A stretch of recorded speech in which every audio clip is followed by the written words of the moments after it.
All right. Hey, guys, it's Kevin again, and welcome to this month's movie preview. Of course, we are back to talk about the movies coming out in June. Once again, things are back to the normal format, which I am very happy about. We're not live for this video just because of the fact that there's something I want to do for a certain movie, and I have to wait until a certain individual is here. You guys don't care about that, though. You'll see it when it happens. Either way, let me just introduce my guests here, even though you already know who they are. First off, he's never been on my channel before. You know, he's not someone that is on here like way too much or anything like that. But he actually hasn't been on the movie preview in a hot minute. So here he is, FilmFan0599. I'm here against my will. Anyways, yes. Thanks, Kevin, for having me on for the movie preview. It's been quite some time since I've been on the movie preview. Yes.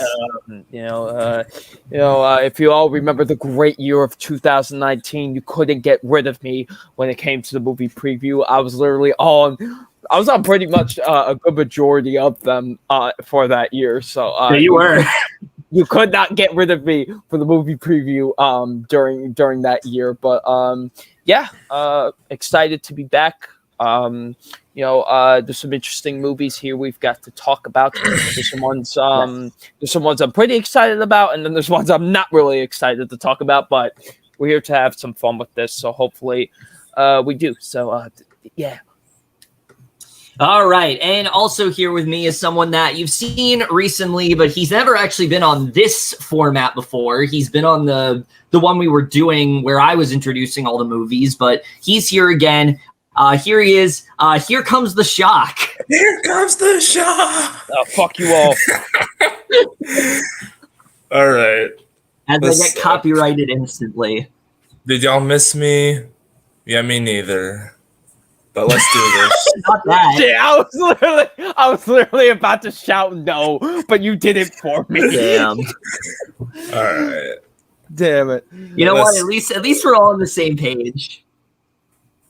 Mm-hmm. Yeah, we're just all that's good to know. We're Page 6. We're all just fucking yes. figments of our imaginations.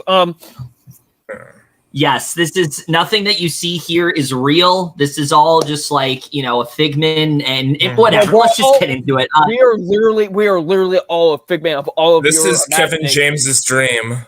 Exactly. Yes. That's what's gonna happen here. We're all gonna magically like get off the screen, and then suddenly it's just gonna be, oh, that's me. That's not Kevin James. I mean, we're all gonna Kevin James Falk. I mean, it's technically Kevin, so it kind of works out. Yeah, that's me. That's definitely that's who I am. Yeah. But like I said, there's we have an interesting month ahead of us. There's a lot of things coming out in June that I am very excited for. And then there's some things where I'm like, I don't know why we're talking about this, but either way, it should be fun regardless. Now, just because of the fact exactly. that I was about to say that was because of you, motherfucker.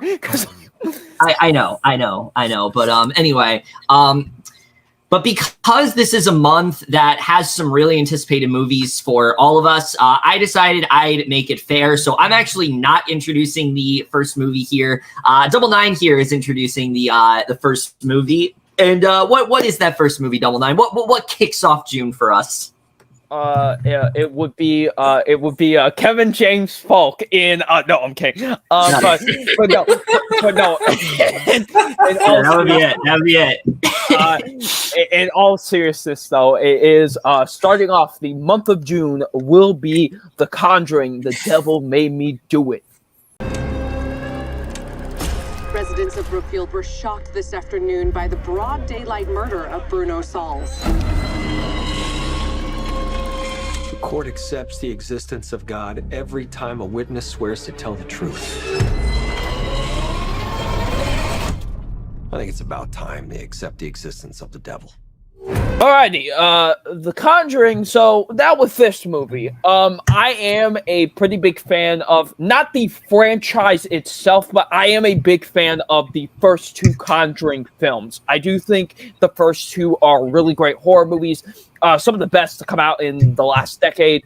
I really love those movies a lot. They're very frightening, very scary, have some really great performances in them. So yeah, I've been anticipating this third one, even though it's taken a pretty long time for this third one to come out. It's literally 5 years after the last one. So, they've been doing all these from what I've heard, not so great spin-off with most of these with this franchise and stuff like that. But Yeah. I was I still was really excited about this because it is, if we're talking the now trilogy of Conjuring movies, I am a big fan of the first two, and from the looks of this third one, it does look really good. And I've heard from a few of my friends that have seen this already say it is very good. So I'm very hyped to see this.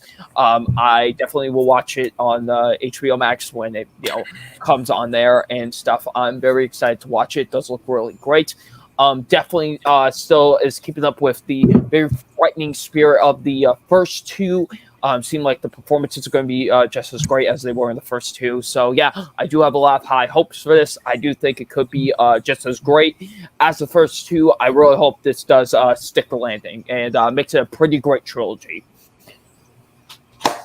Yeah, I'm very excited for this sequel. I'm not going to lie, before the trailer came out, I was a little bit tentative on it, and it's mainly because of who's directing it. The director of this film is from the director of one of the weakest spin-offs that The Conjuring has done when it comes to, this series they created in Michael Chavez, who I was not impressed by at all with The Curse of La Llorona. I thought that film was excruciatingly boring, and so I was really worried. But since this trailer has come out, yeah, I'm definitely excited for this. I mean, the one thing that everyone has really said, and I will say as well, is that it really does seem like they're doing something different here. They're leaning more into the horror of it all, and that's something that I really do like, the way that this is really affecting Ed and Lorraine. It seems like it's going to affect them in a more profound way than the other cases really have. But what I've always loved about these Conjuring films is, again, just seeing Ed and Lorraine again. They're such great characters. You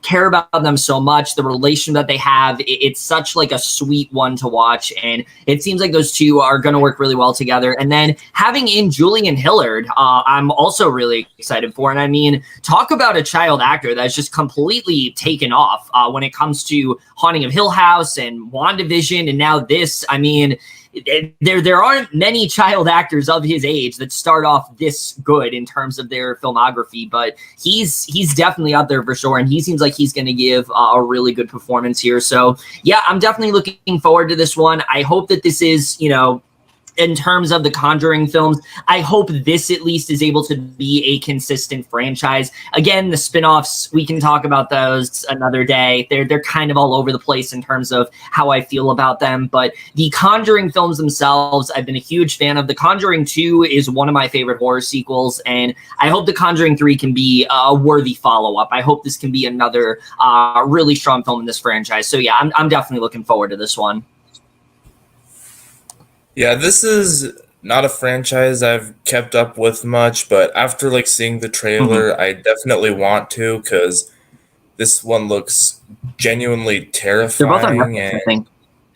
Yeah, and yeah, I don't know what's up with the title. The Devil Made Me Do It, because yeah, that's not it's a good title. A funny phrase, but yeah. Yeah, the acting does I don't know why they're really going to call The Conjuring 3. That's a little weird. Yeah, or demonic possession or something. Yeah, not a direct-to-DVD title. But yeah, I'm very excited to check it out when it comes on HBO Max. And of course, it's from everyone's favorite studio, New Line Cinema. Oh, no. Nope.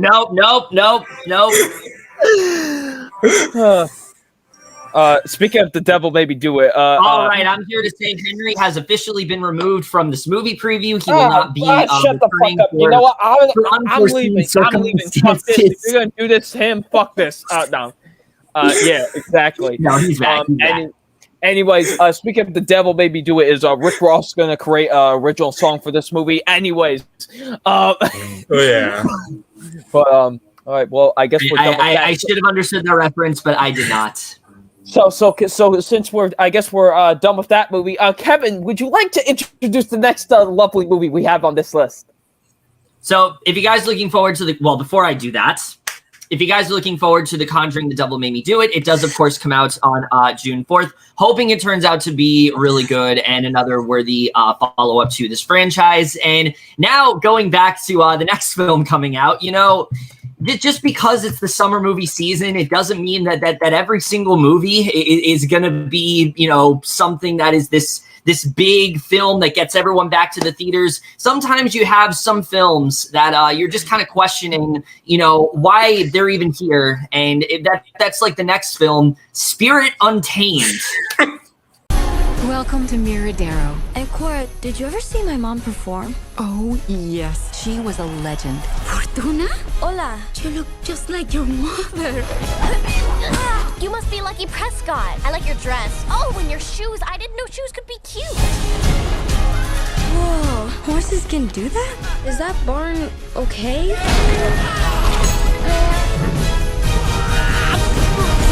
This horse got a lot of spirit. You do have a lot of spirit. Easy, boy.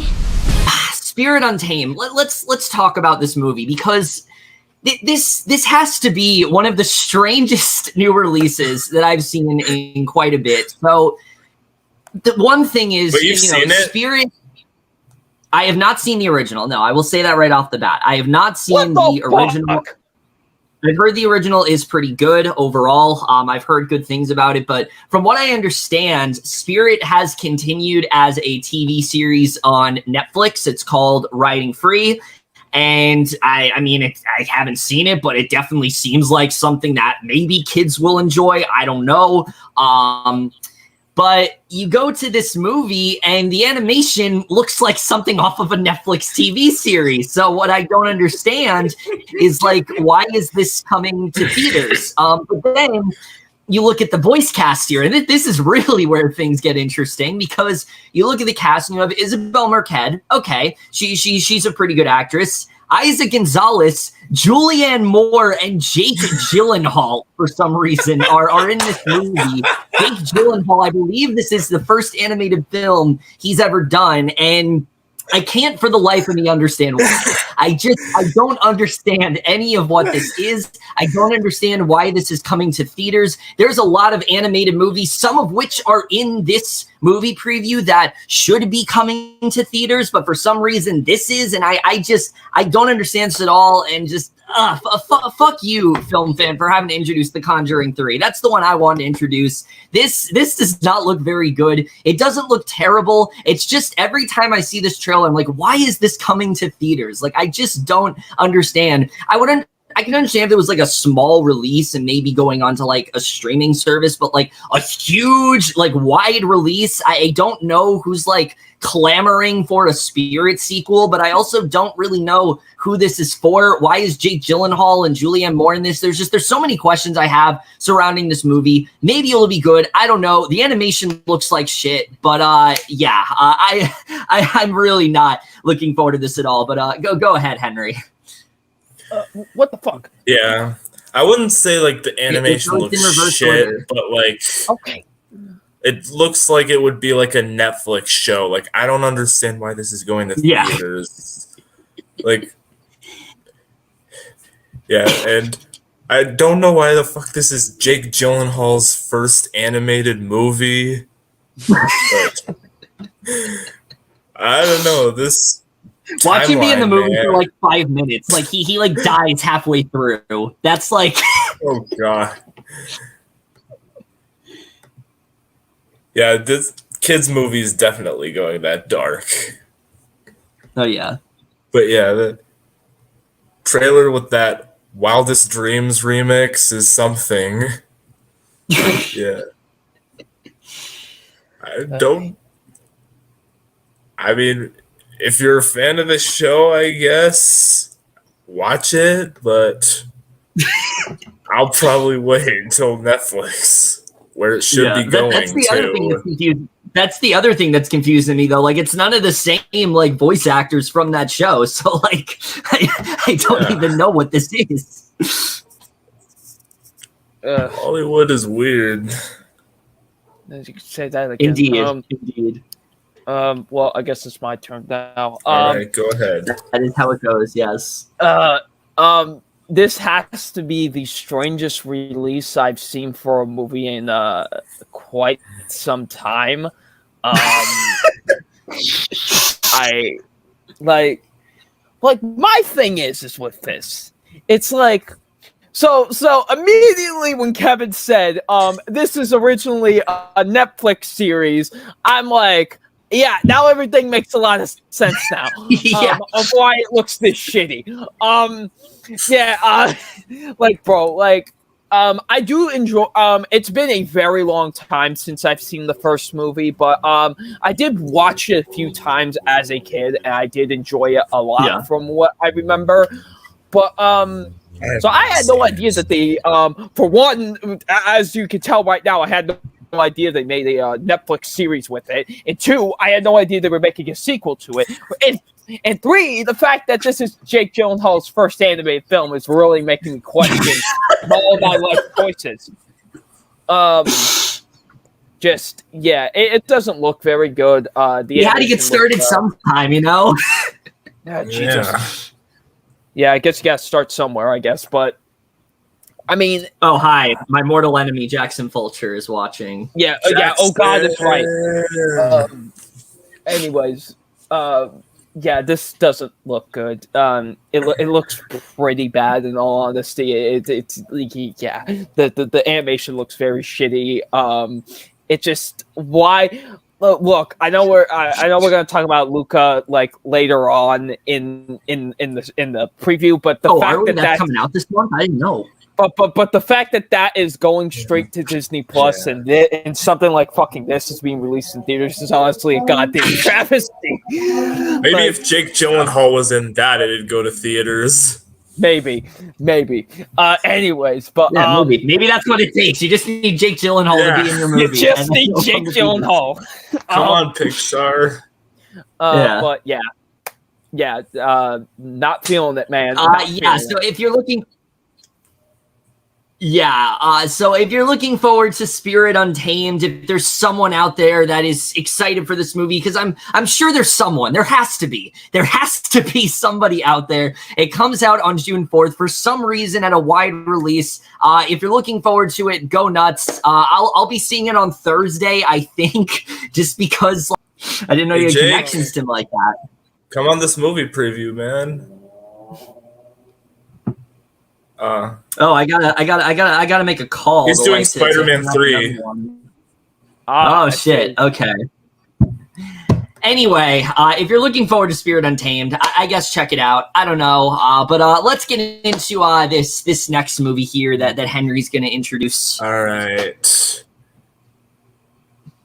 This is some movie called Flashback.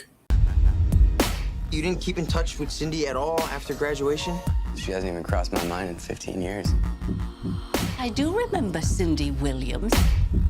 She just vanished. That was the time when that awful drug went round the school.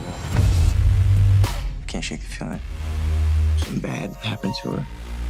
One night, we were all in Merc. What does it do to you?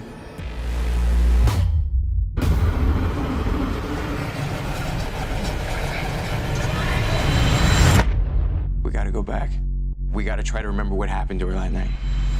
So, I saw the trailer for this movie, and it does look like a mindfuck, and I'm kind of here for it. Like, Dylan O'Brien and Micah Monroe look like they're doing good jobs here, and I'm very interested to see what it's all about. Like, I had never heard of this movie until now, but I'm intrigued. All right, Taylor?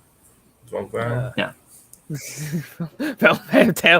See, there's always got to be one person that does it. Always got to be one person that does it. It's usually Kevin, but there's always got to be one person. Well, this is not live, so it doesn't matter. I can do it all I want. But I know, but it's still funny. It's still funny. Anyways. But yeah, this is gonna be a long string of movies that I pretty much is just gonna feel meh on. Fuck you! I know what you're doing. I know what you're doing, Jackson.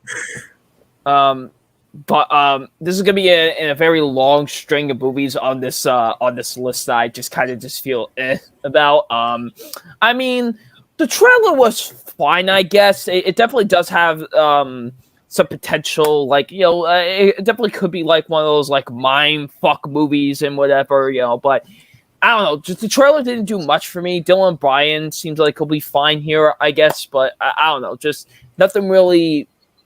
The trailer didn't give me nothing. Like, it just kind of showed me, oh yeah, this is gonna be kind of a trippy mindfuck movie, and that's really all I got from it. I didn't really get much else, so yeah, that's really all I've got to say about it. Yeah, this film's in an interesting category for me that a lot of films this month are into, which is like some really interesting ideas, but I just don't know if the execution is going to work for me. It's interesting because when I first heard about this film, I realized, oh shit, this was originally supposed to be that movie that he was doing called The Education of Frederick Fitzel. It was supposed to come out several months ago. I remember I had it on the list, I believe, of like February movies, and it never came out. And now it is finally coming out. And yeah, I mean, I do think it definitely sounds intriguing. The idea that you have this man that's like kind of diving into his past and things like that, and he's forgotten like his childhood, and he's like recounting memories of it. I think that's an interesting idea, and Dylan O'Brien is such an amazing actor. He's someone that I think the more he gets further into his career, the better of an actor he really does become. Love and Monsters especially, he proved that like he can really get into a role when he needs to, and so I really do think he's going to do a great job. Micah Monroe is a fantastic actress too. So like, I think those two are going to work really well together. But similar to you, Film Fan, the trailers didn't do any much for me. I watched it and I'm like, this looks interesting, but I feel like there's something that's not really clicking with me. It's not really connecting with me in the way that I wanted to. So we'll really have to see the way this one does turn out. I just hope it ends up being something that is really good and not just like a generic like time travel type film, because we've seen so many of those. I hope this is something different. I hope this is something really interesting, but we'll really just have to see how it does turn out. But if you guys are looking forward to Flashback, it does of course come out on June 4th, hoping it turns out to be something special, but we'll really see how this one turns out. But this next movie we're introducing is one that I don't think a lot of people know about, but I know Double Nine here is going to introduce it. By the way, I only went on for a little bit, Jackson, okay? I did not go on for that long. The next movie we have on here is Gully.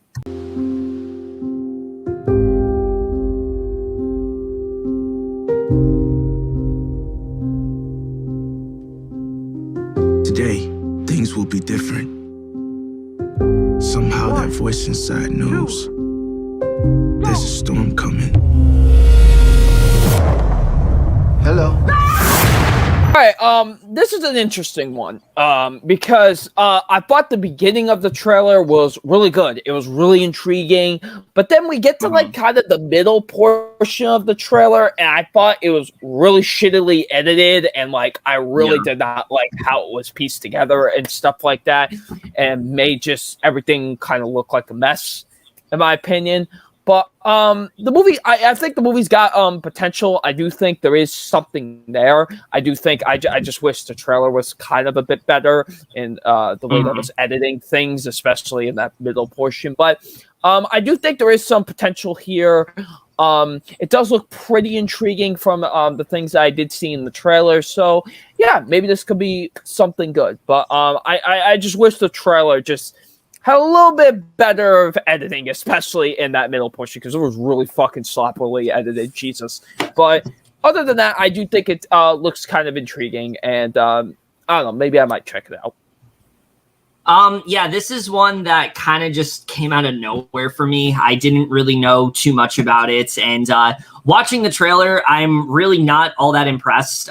This looks very middle of the road. It looks very been there, done that in that way. It doesn't look very well written, and the plot especially is one that I feel like we've seen before, where you have these three teens, and they've all come from like very rough upbringings, and they start this riot that's going to last for like 48 hours, and I just feel like, you know, we've seen the movie of like Teenage Rebellion before. Hell, we've seen a couple movies like that this year, and it doesn't really feel like this film is doing anything particularly different. I think what's ultimately going to save this movie, and I think will be the thing that actually makes this film stick out, is the cast here. The cast is phenomenal, aside from one.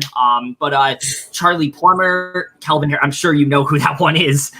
Charlie Plummer, Kelvin Harrison Jr., Jonathan Majors, Terrence Howard, Jacob Lattimore. I mean, a really strong cast, and I think they're really going to be the thing that can elevate this movie, that can maybe make it into something special. But right now, it just didn't really get there for me. Also, fuck Amber Heard. Anyway, Henry, go ahead. All right. Yeah, I saw the trailer and I didn't really know what was going on, but it did look interesting and promising. Yeah, I think that some of the cast is going to be a highlight here, like Kelvin Harrison Jr. and Jonathan Majors, and I don't know why she's here, but I guess she is.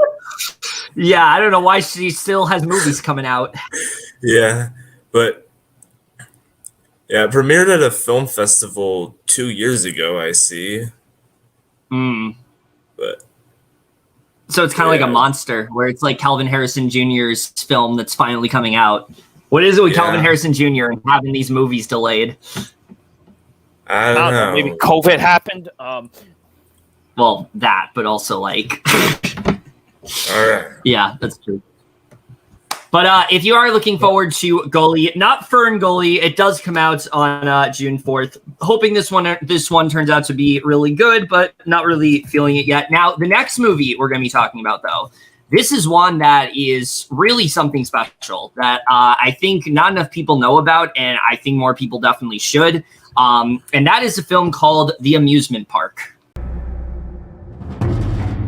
One of these times, the door will open in your life, and you will step into the amusement park. Oh, no, it's fun. You'll like it. You'll really like it. Full of hope, anticipation for the future, and curiosity for what you will find there. Oh, The Amusement Park overall. This is a film that, like I said, I didn't really know all that much about, but there's one thing that immediately caught my eye, even before watching this trailer, and that is that this is a film that was supposed to come out a long time ago and has secretly been like, it's been like, sitting on like a shelf somewhere. It was basically lost media, and now it's finally coming out, and it's a film directed by George A. Romero, which I think is crazy because, George A. Romero died so long ago. It's crazy that there's still projects that he did that were never released, but this is in fact one of them, and it looks like something really interesting. You have this guy who he thinks he's just going to an amusement park, and then a lot of weird shit happens, and I don't know what that weird shit is, but it definitely looks really intriguing for sure. I think this film is going to be something really interesting, and I'm very excited to see how this really does turn out. If this is going, it looks like it's going to be a little bit more psychological than some of Romero's other films, and so that definitely does have me quite excited.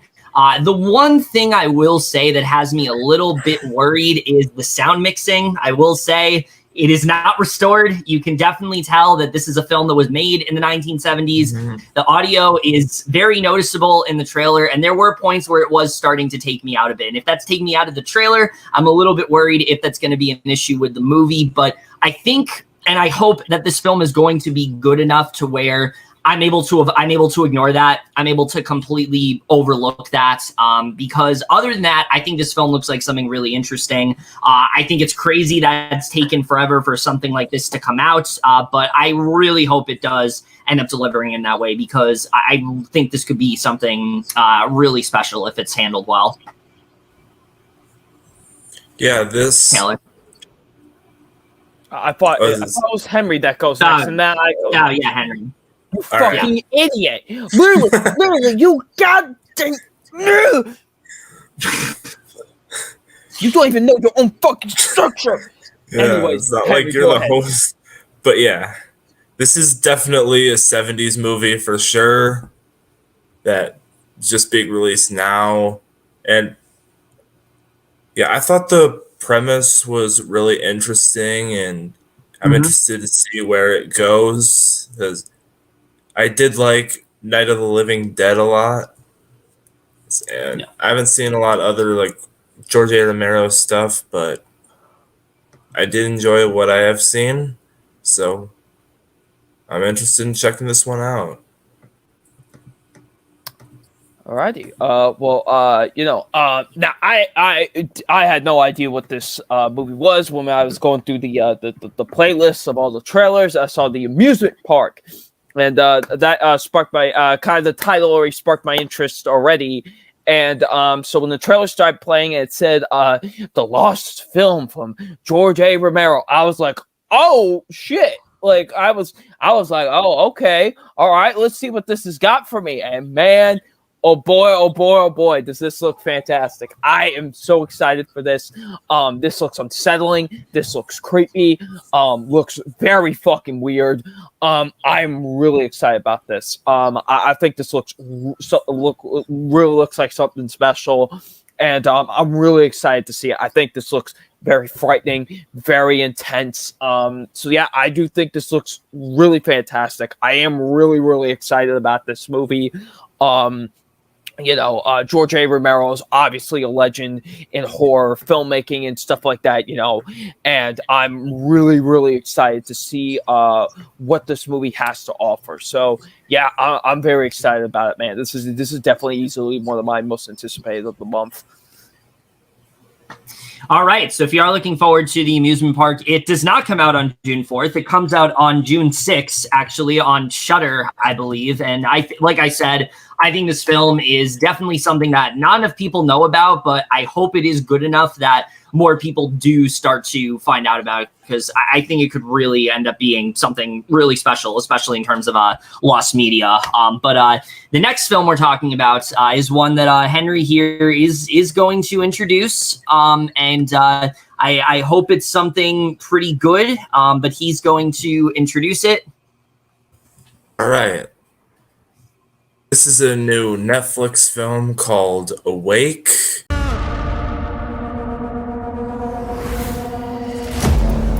15 hours ago, something happened. We don't know what caused it or why it occurred. But what we do know is that none of us can sleep. After 48 hours of no sleep, there's a loss of critical thinking. It's going to be total chaos. Get in. And it's like a post-apocalyptic type thing where all the cars stop working and no one can sleep, but then suddenly someone can sleep, and it's Gina Rodriguez's daughter. And I think that's the basic premise, but yeah, this does look like it has a cool premise, and I'm interested to see where it goes. Yeah, like I said, Gina Rodriguez is in it, Jennifer Jason Leigh is in it, and yeah, there's some potential there, and it's coming to Netflix soon. So, yep. Where do I fucking begin? This looks like absolute fucking shit. I fucking hated this trailer. I'm sorry. This literally like this is just the fucking Last of Us minus the zombies. That's literally what this fucking is. Like literally, this is just the fucking Last of Us minus the fucking zombies. Like this looks like ass. I'm sorry. This looks so bad. Like I'm literally watching this trailer. I'm like, This literally just is The Last of Us without the zombies. Like, literally point by point. Like, oh, someone is the cure. It's a little girl. Just like bro, like, oh, yeah. This just looks like your typical going straight to Netflix like action movie. I'm not looking forward to this. This is. I think this is by far the one I like. Out of all the trailers, I think this is the one I was in the most misery fucking watching. This literally looks so painful. Like, I'm sorry, this literally looks painful. Gina Rodriguez is not a good fucking actress at all, too. So that doesn't help that she's the fucking lead of this. So yeah, I'm not. Well, that is a hot take.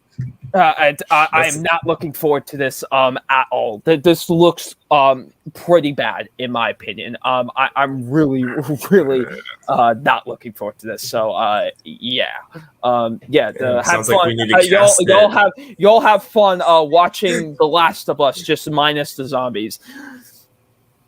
Damn, that was not the one I thought you were gonna shit on, but wow, I guess I'll be in the minority here. I actually think this looks pretty interesting. I was surprised by how much I was actually intrigued by this trailer, and the thing that really grabbed me about is, like, I think the premise itself is an interesting one, where you have all these characters and, like, they can't fall asleep, and if they fall asleep, like, something ends up happening. We don't really know, like, all these electronic devices are, like, not functioning and things like that. I think that's an interesting idea. But the other thing that really, like, drew me into is it does seem like they're really diving into, like, what that does to a town, the effect that it has on these people after sleeping so much and things like that, after, you know, not being able to sleep so much and things like that. I think this film is really going to dive into that very well.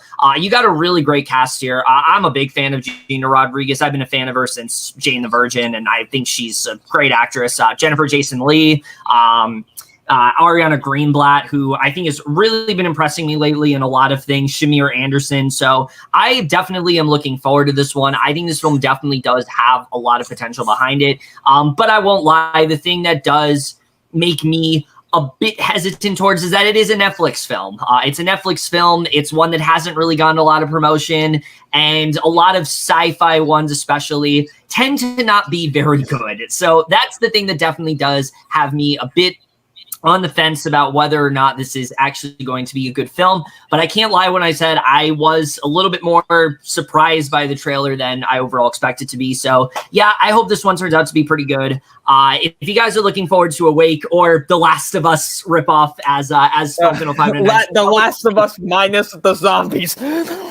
Yes, that is a very lengthy title, but you know what? I think maybe that's what they should go with. Maybe for the sequel. Maybe for the sequel, they'll call it like The Last of the Awake. They'll call it something like that. But if you're looking forward to Awake, it does come out on June 9th. Hope it turns out to be really good. Loki comes out the same day, so there's something to get excited for. But that's a TV show. That's not a movie. Looking forward. What's a movie? Hoping that one turns out to be pretty good for sure. But the next film we're going to be talking about, so it's interesting because I had this whole list done. I had everything ready to go in terms of the movies that we're going to talk about. And then this fucking trailer comes out of nowhere on like Thursday night. All of a sudden, this is coming out in June now. And FilmFan here is going to introduce it. Yes. A movie that literally came out of nowhere like an RKO. We have Infinity. Pretty much.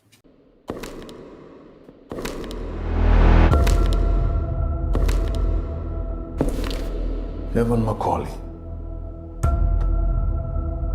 diagnosed with schizophrenia at 14 after carving the words "look inside" into your chest with a box cutter.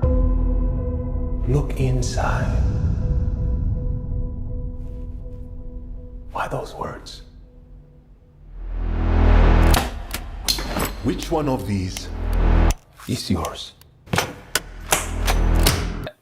Infinity is a movie that I had no idea. Infinite. Oh, I thought it was Infinity. Infinity. Oh, anyways, it's a movie I had no idea was coming out. I had no idea this was even a thought or even a figment of anyone's imagination. I did not know anything about this going into it. So I watched the trailer and I can't lie, I think this looks pretty cool. I did very much enjoy the trailer. I think this has a very neat premise to it. Mark Wahlberg. He could be, he could be a very mixed bag. You give him the right role, and give him the right role, and he could be very good in something. But most of the time, he's really taking himself way too seriously. But it seems like here that he may be actually doing a pretty solid job here. You got. Yeah, of course. True to tell, Edgy 4. Seeming like he's got. Yeah. True to tell, Edgy 4, who's pretty much playing the villain here, who seems like he's going to be great as always. So, and of course, yes, Marky Mark. And then of course, the thing that grabbed my and the Funky Bunch. But the thing that grabbed my attention the most with this trailer is that it's being directed by Antoine Fuqua, who I am a pretty big fan of. I have enjoyed most of the movies that I have seen from him and stuff like that. So I do think this has a lot of potential, honestly. It's coming straight to Paramount Plus. So, so I do think this does have some potential, honestly. This does look pretty good, honestly. So I'm pretty excited about it, honestly. I can't lie. I knew nothing about it beforehand, and now I'm actually pretty excited about it. So I hope this is good whenever I do watch it. Also on June 10th, you're going to get Mr. Bungle's The Night They Came Home on Blu-ray and CD. This comes out on June 9th, not June. Well, yeah, it does come out on June 10th. Well, yeah, it's at the end of the trailer, you idiot. That's at midnight, June 11th. That's at midnight, the Mr. Bungle one, because that's Shut up. Anyway, Infinite. Anyway. All right, so this is one that I actually have heard about for a little bit now, but it was a film that was originally supposed to come out like the day that Venom, Let There Be Carnage, Dear Evan Hansen, The Many Saints of Newark were coming out. It was supposed to come out on that exact day, and one, I'm very happy it's moved. I will definitely say that, because it was not going to do well if it was still on that day. But the thing that I will say about it is that, like I said, this is really abrupt that it's suddenly coming out on June 10th. I was not expecting that to happen at all. And the trailer is definitely an intriguing one. I think it's a really interesting premise that he has these hallucinations, but they've actually been past lives that he's in and things like that. And I think we do have a pretty solid cast here. Chiwetel Ejiofor, Dylan O'Brien, Rupert Friend, Sophie Cookson. It's a good Toby Jones, a really good cast overall. I love that Antoine Fuqua is directing this. He most of the time, sans the Equalizer 2, most of the time he very much does deliver in terms of films. I think that he is a really good director, especially for these kind of movies. I think he definitely does a really good job with them. The one thing I will say, well, there's actually two things that I'm a bit hesitant on. One, I'm not going to lie, I feel Mark Wahlberg's a bit miscast here. I don't really feel him in this role right now. And maybe the movie's going to be different, but I'm just not really feeling him in this role. I think that there's someone else that definitely could have fit it better. But we'll have to see how that turns out. My other thing is that, again, if this is just dumping onto Paramount Plus, I don't have a ton of confidence in this film, because if they weren't going to move it to theaters and things like that, this was a film that was originally supposed to come to theaters. I had no recollection of them saying this was going to be a Paramount Plus film. So now the fact that it suddenly is, I just think is a little bit strange. And it also makes me think they just don't have a lot of confidence in this film. So we'll see how it really does turn out. I hope it turns out to be really good, but I also feel like it could potentially disappoint us. So I'm not necessarily excited for this one. I'm more just interested than anything. We'll have to see how it really does turn out. I think it's an interesting premise. I think there's some really good ideas behind it, but we'll really just have to see how this one goes. So I'm pretty indifferent with this one right now. Yeah, I've only seen two Anton Fuqua films, which are Training Day and The Magnificent Seven, which still gotta finish that one. Oh. But yeah, I did really like Training Day, and this one does have a cool premise, but yeah, the fact that this was supposed to go to theaters and now it's being on Paramount Plus, that's, I don't know. But we got like a pretty good cast here with like Wahlberg and Ejiofor, and Mark Wahlberg's actually like producing this. But yeah, we'll see if Paramount Plus is a worthy streaming service with movies. Yes, like Jackson said, the movies. The movies. The popcorn. The pretzels. Picture of Garfield. Oh, that's too good. All right, but if you are looking forward to Infinite, it does come out on June 10th. Hopefully this turns out to be pretty good, but we will see. Yes, that is also a red flag, Jackson. I'm not gonna lie. That is not that also lowers my confidence a bit. But we'll have to see. So that comes out on June 10th. But this next film that we're talking about is a very special one. You know, like I said, I organized this list in such a way so some of us are able to talk about some of our most anticipated films coming out in the summer. This is mine, is the one that we're about to talk about. It's a film I've been looking forward to for a very long time now, and we are finally getting it. And it, of course, is the highly anticipated In the Heights. Look who's home! Bad changes happening on the block since you've been at school. When it came to dreams, we had to keep scraping by. Ice cold piragua. It's silly when we get into these crazy hypotheticals. You really want some bread, then go ahead, create a set of goals. I pick a business school and pay the entrance fee. And maybe if you're lucky, you'll stay friends with me. They used to say, if you work hard, you live by the rules, the things will come, and those things will heal you. I'm not gonna sit here and give you some fairy tale. Ignore anyone who doubts you. Cause this place, this is it.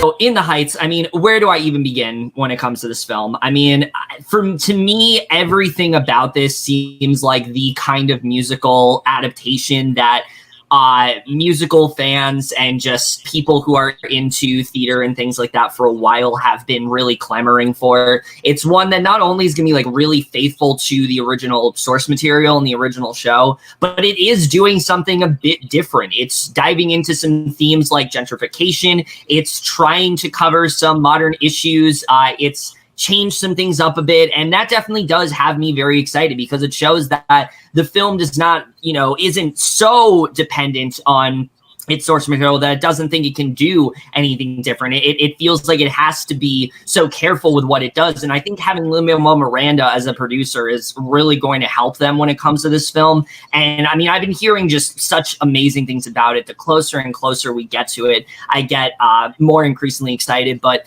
it also is the fact that, when the pandemic was a thing, and we had so many films that were pushed back for a long time, this is the one that definitely hit me the most. This is the one where I was just the most bummed out that I was not going to get to see it until now. And the fact that it's finally coming out is something that just really excites me. I feel like it's the kind of film that I haven't seen something quite like this in the theater in a while, and that's something that also really does excite me for sure. But another thing that I haven't said, because, I feel like I've said a lot about how excited I am for this movie and things like that via social media, via other videos I've done, on 22 Tiger Dude's channel when we did the most anticipated video. But the one thing I can say that I haven't bring up is that unlike other movies that are based off of Broadway musicals, In the Heights is not a show I know a lot about. I know some of the songs. I know a lot of, I know the characters and things like that. I know like the very basic elements, but I don't know a lot of the musical numbers. I don't know a lot of the story and things like that. And that's something that does really excite me. It's rare that I can go into a musical adaptation and actually not know a lot of what's going to happen. I'm not going to be watching this film endlessly comparing it to the Broadway musical. So it's going to be more of a fresh experience for me, and that's something that definitely does really excite me for sure. But then looking at the cast here, I mean, there's so many actors here that I think are just absolutely going to crush it. Anthony Ramos, Melissa Barrera from Vita, so happy that she is finally getting more work. Corey Hawkins, Jimmy Smits, just so many talented actors in here. Of course, Lin-Manuel Miranda as the Piragua Man. I'm very excited to see what he ends up doing. And just when it comes to just the sets and the choreography, I mean, everything about this film seems like everything that you could possibly want in a musical. Like I said, the more we've gotten to it, the more excited that I really have become. And the fact that we only have a few more weeks left until this film comes out, it just is such a fulfilling feeling. And I just cannot wait to see this one. Absolutely my most anticipated of the entire month for sure. I've gone on long enough. I am just so hyped out of my mind for this movie. I cannot wait until Thursday, June 10th, when I'm able to see this. When I'm able to see this next week, I'm so excited for it. I'm going to stop rambling though. Go ahead, Henry. All right. Yeah, I remember like when the first trailer for this came out, like I think it was like late 2019, early 2020. Yeah, it was December. Oh, that long ago, yeah. Yeah. Yeah, I didn't know much about In the Heights except that it had like the same creators, Hamilton, and I watched the trailer and I thought it looked really good. And yeah, it's from the director of Now You See Me Too, which is obviously the best movie ever made. Oh yeah. And yeah, I'm not too familiar with the cast, but I'm sure they'll do a really good job. And yeah, I'll definitely be checking it out. All right. Well, yeah, In the Heights. I remember seeing the trailer for this when I saw Birds of Prey, which is still the last fucking movie I saw in theaters. That's when I first saw the trailer for this. And I think this looks pretty good. I do think this looks like a very solid musical. It definitely seems like it's very well made. The musical numbers seem really fantastic. So yeah, this definitely looks very good in my opinion. Honestly, I am pretty excited about this. I probably will check this out when it Kevin's gonna pester me of it to go and watch on HBO Max every fucking moment when it's out. Let's be for real. But I probably am. But I definitely will check it out. I do have interest in it. It does look very good. So it does look like a very good musical. So I am looking forward to it. So yeah.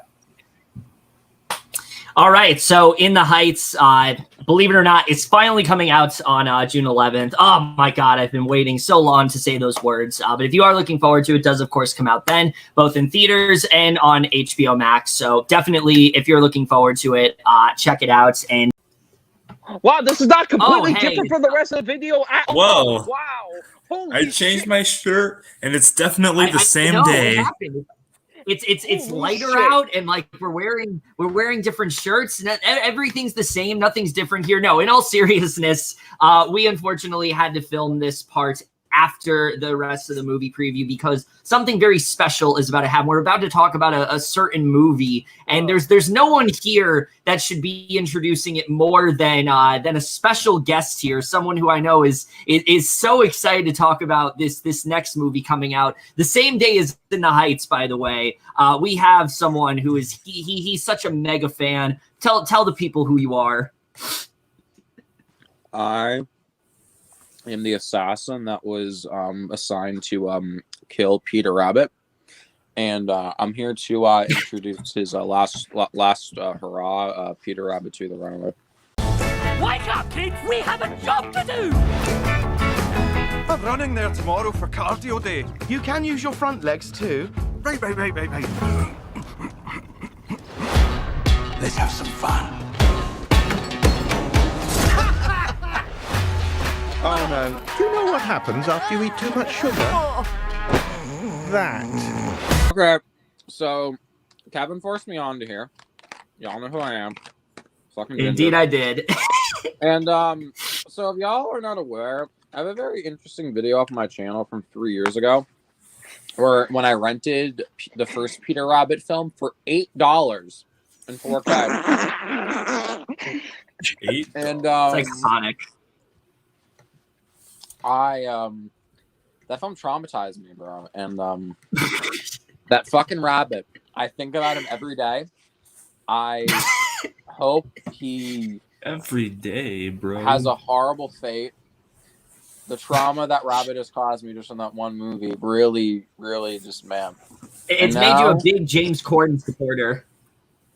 And no. And like, listen, bro, like I just don't know what to say anymore. We were supposed to get this last year, and I was ready for the pain last year, bro. I was ready to take that pain in. And now, I had to wait a year, and now it's finally happening. Listen, I ain't seen this shit in theaters, Kevin. I don't give a fuck what you say, bitch.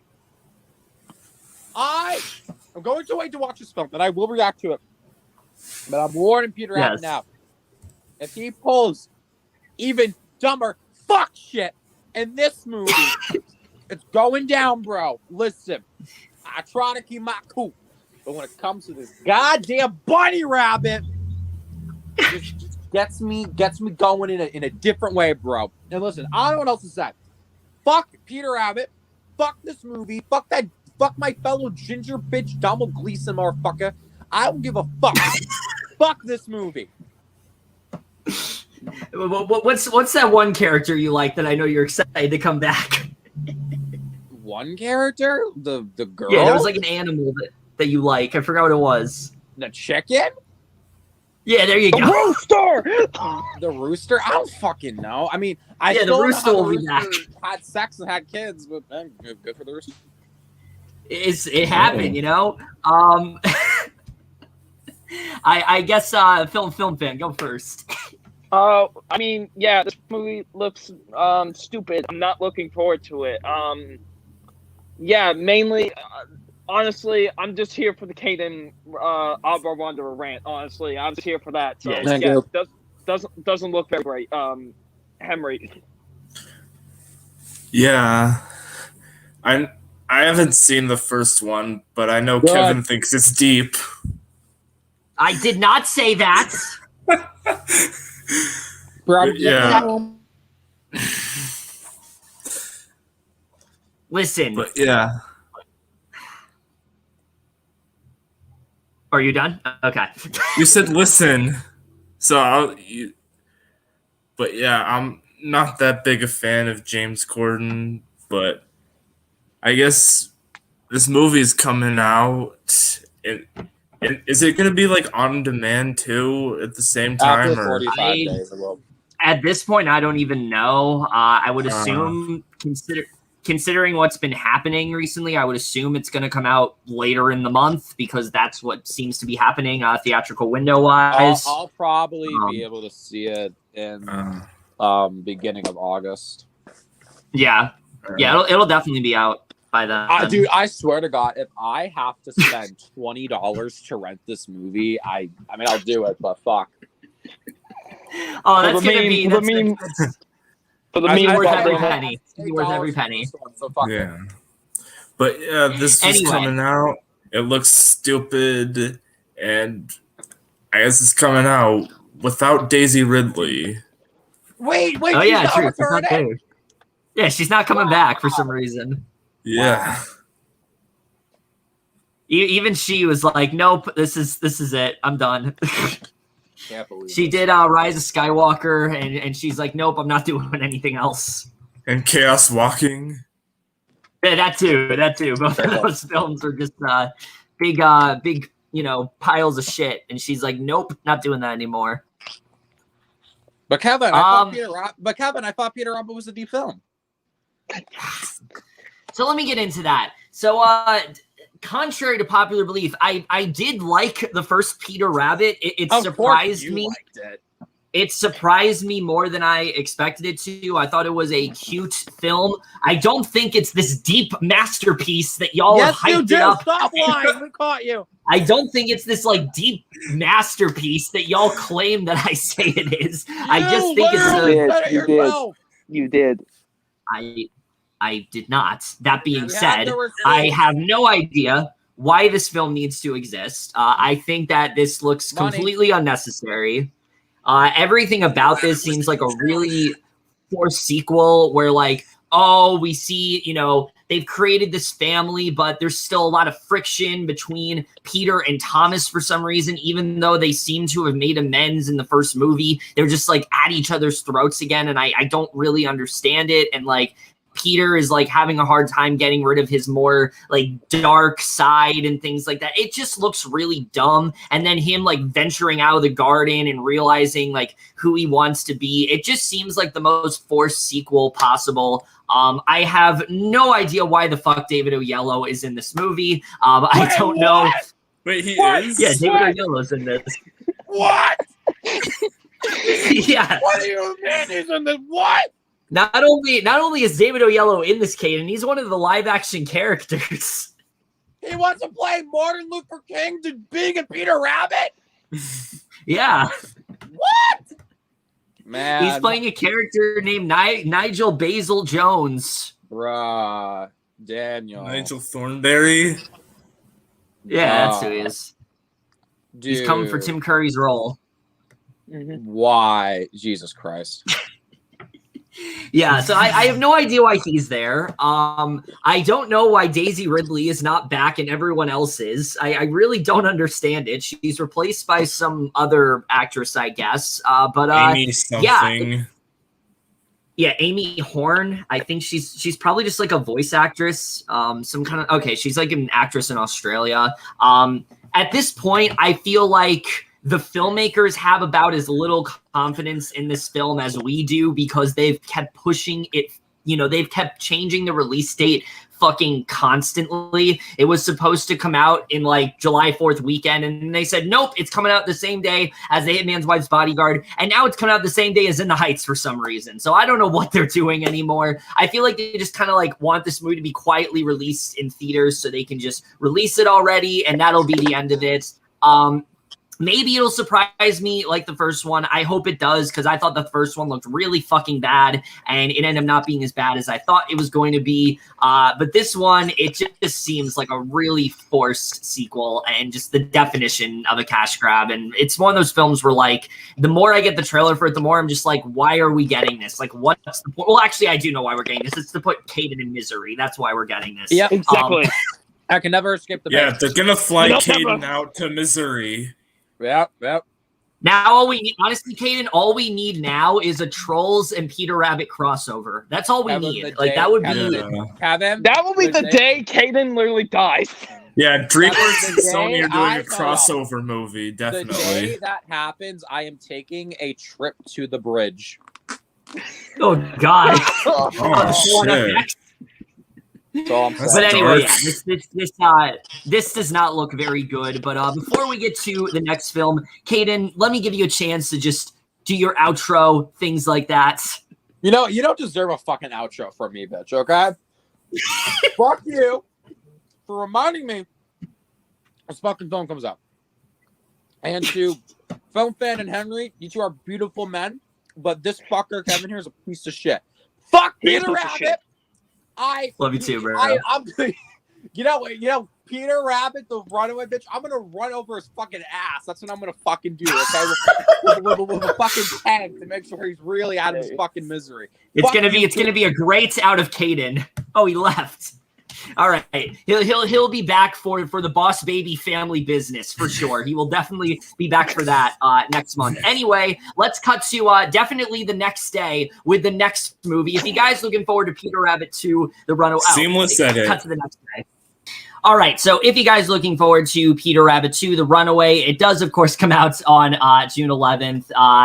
Hopefully it turns out good, but we'll see how this one I will fucking with all my goddamn life. What? I will end that rabbit with all of my goddamn life. Oh, come on. You know you love that rabbit. You love that rabbit. Anyway, getting into this next movie, though, staying on the topic of things we want to end with our goddamn life, is this next movie that Henry's going to be introducing. All right. So this is a sequel to a movie I haven't seen, which is The House Next Door, Meet the Blacks 2. Baby, I think some new people just moved in next door. Something right at that house, Carl. There's never any movement during the day. Let me introduce Dr. Mamuwalde. Take 2 of these and call me in the morning. What type of medicine you practice, bro? Oh, this. It's a little pimp in there. What? P-I-M-P. Put it in my pocket. I really don't know much about the first one, and from what I've heard, it should probably keep it that way. Yeah. But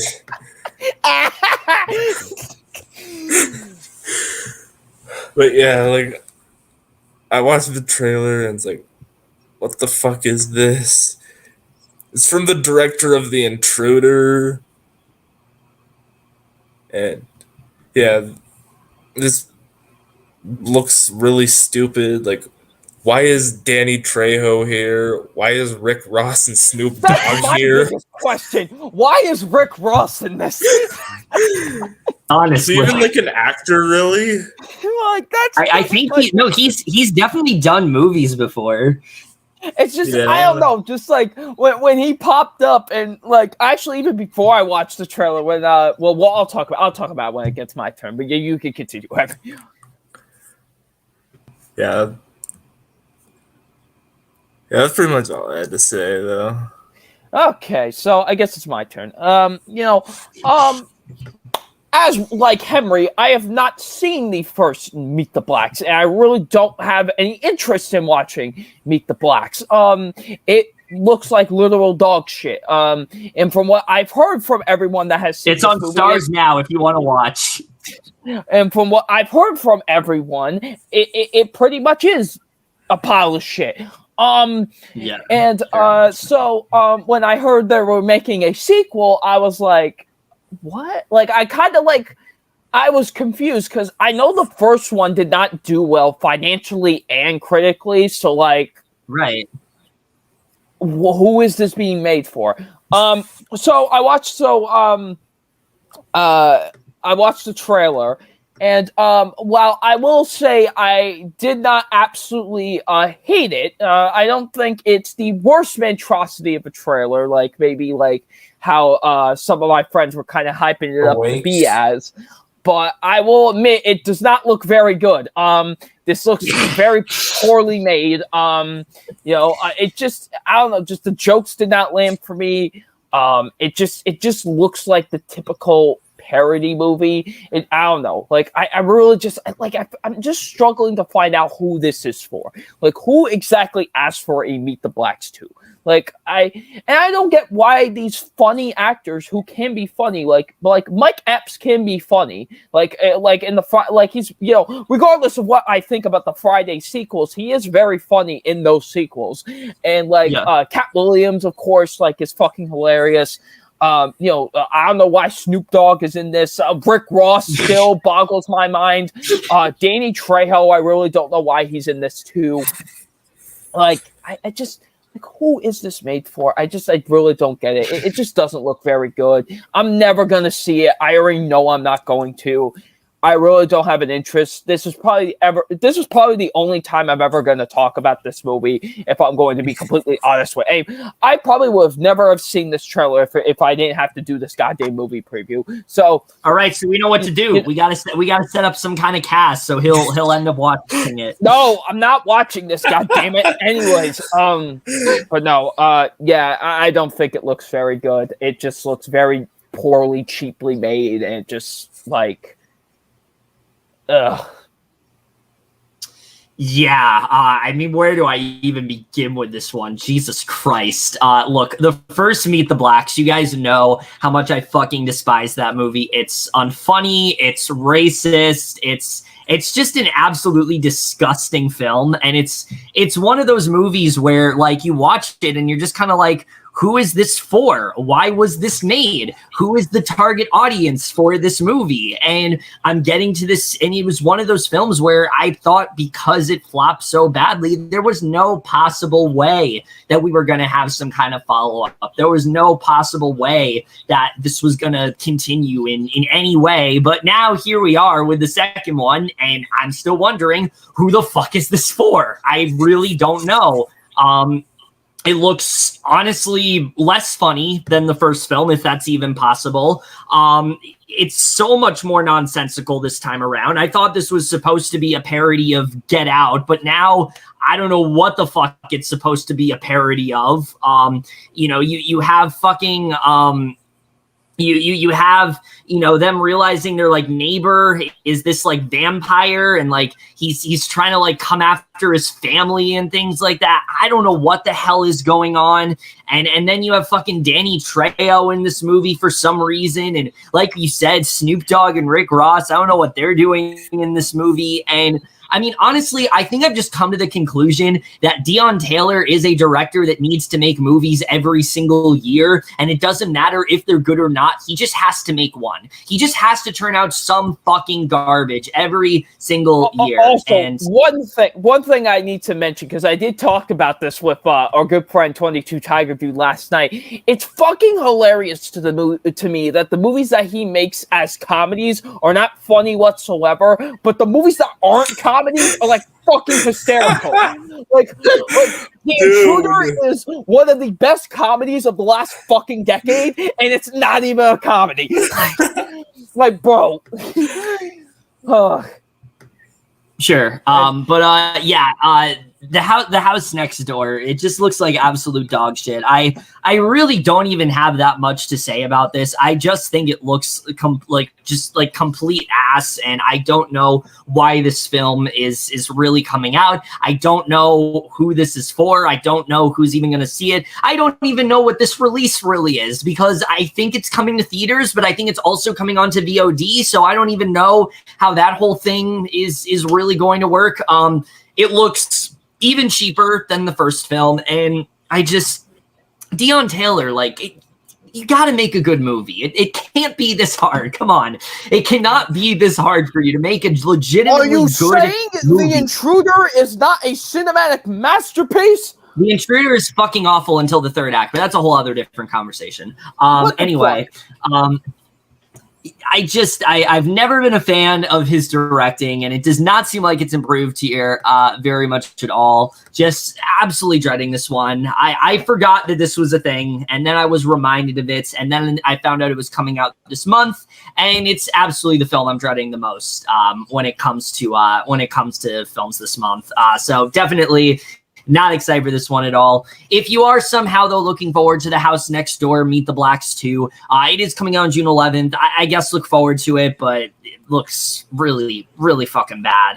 Just stop making these fucking horror parodies. They're not funny. It didn't work with A Haunted House, and it's not working here either. So please, why stop. is this still even a fucking thing? Like, haven't we been through this already? The fucking parody movie just does not work anymore.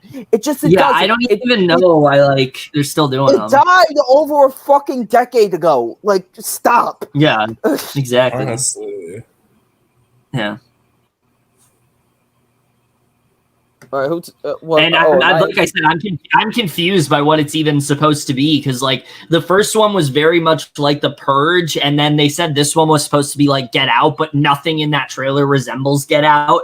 So nothing at all. I don't even know. Yeah. I guess. I'm introducing the next movie now, as from the list. So, So the next movie on our tail end of movies here is going to be The Misfits, not the punk band, not the horror punk band, but the movie.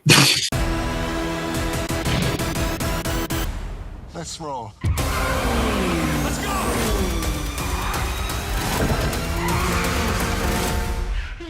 My, would you look at this? You don't have to come with us.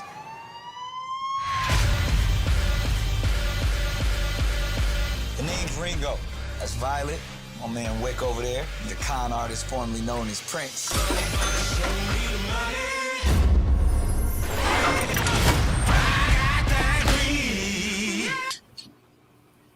Anyways, yeah, The Misfits. I was disappointed to find out that this wasn't a biopic about the horror punk band, but instead is Oh a yeah, how dare they?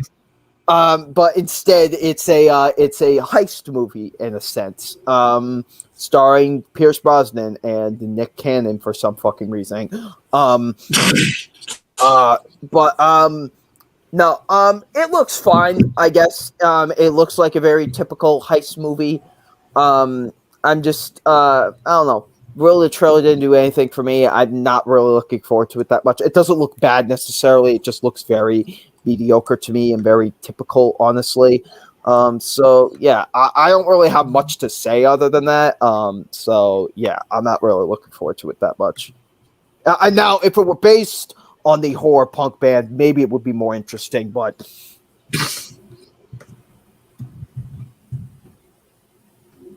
oh, yeah, it's me. Yeah, this looks bland as fuck. I really don't have much to say about this one at all. Pierce Brosnan is one of those actors where like he's in like all kinds of different movies, some of which are good, some of which he has one coming out this month that we'll talk about a little later that I actually am interested in. But then he has stuff like this, and I'm just like, what the fuck are you doing, man? Like, I don't understand his career at all. I have no idea what Nick Cannon is doing in this movie. It's a really weird choice for sure. I didn't know that he was still acting, so that's cool, I guess. But like, he does not look good here.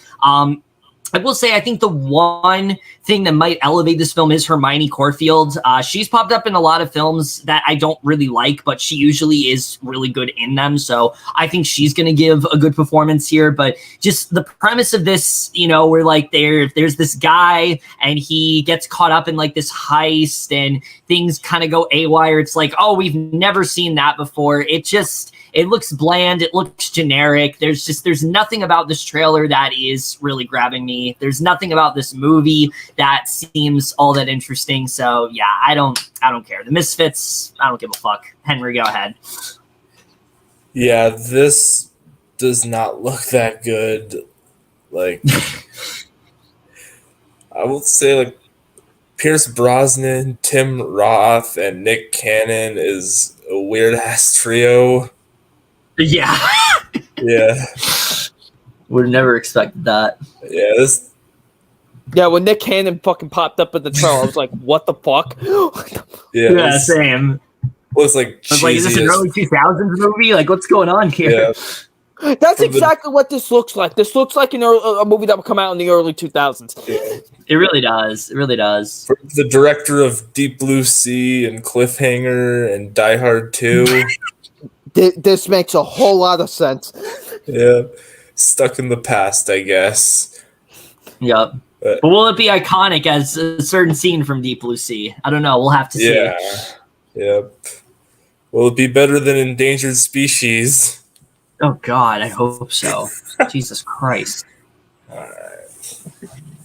Yeah, but if you are looking forward to The Misfits, it does come out on June 11th. Hoping for the best, but we'll really just have to see. But also coming out on June 11th is another film that a lot of people don't know about, and that is 12 Mighty Orphans. My name's Harvey Newell Russell. I'm the new math science teacher. The football coach? That's right.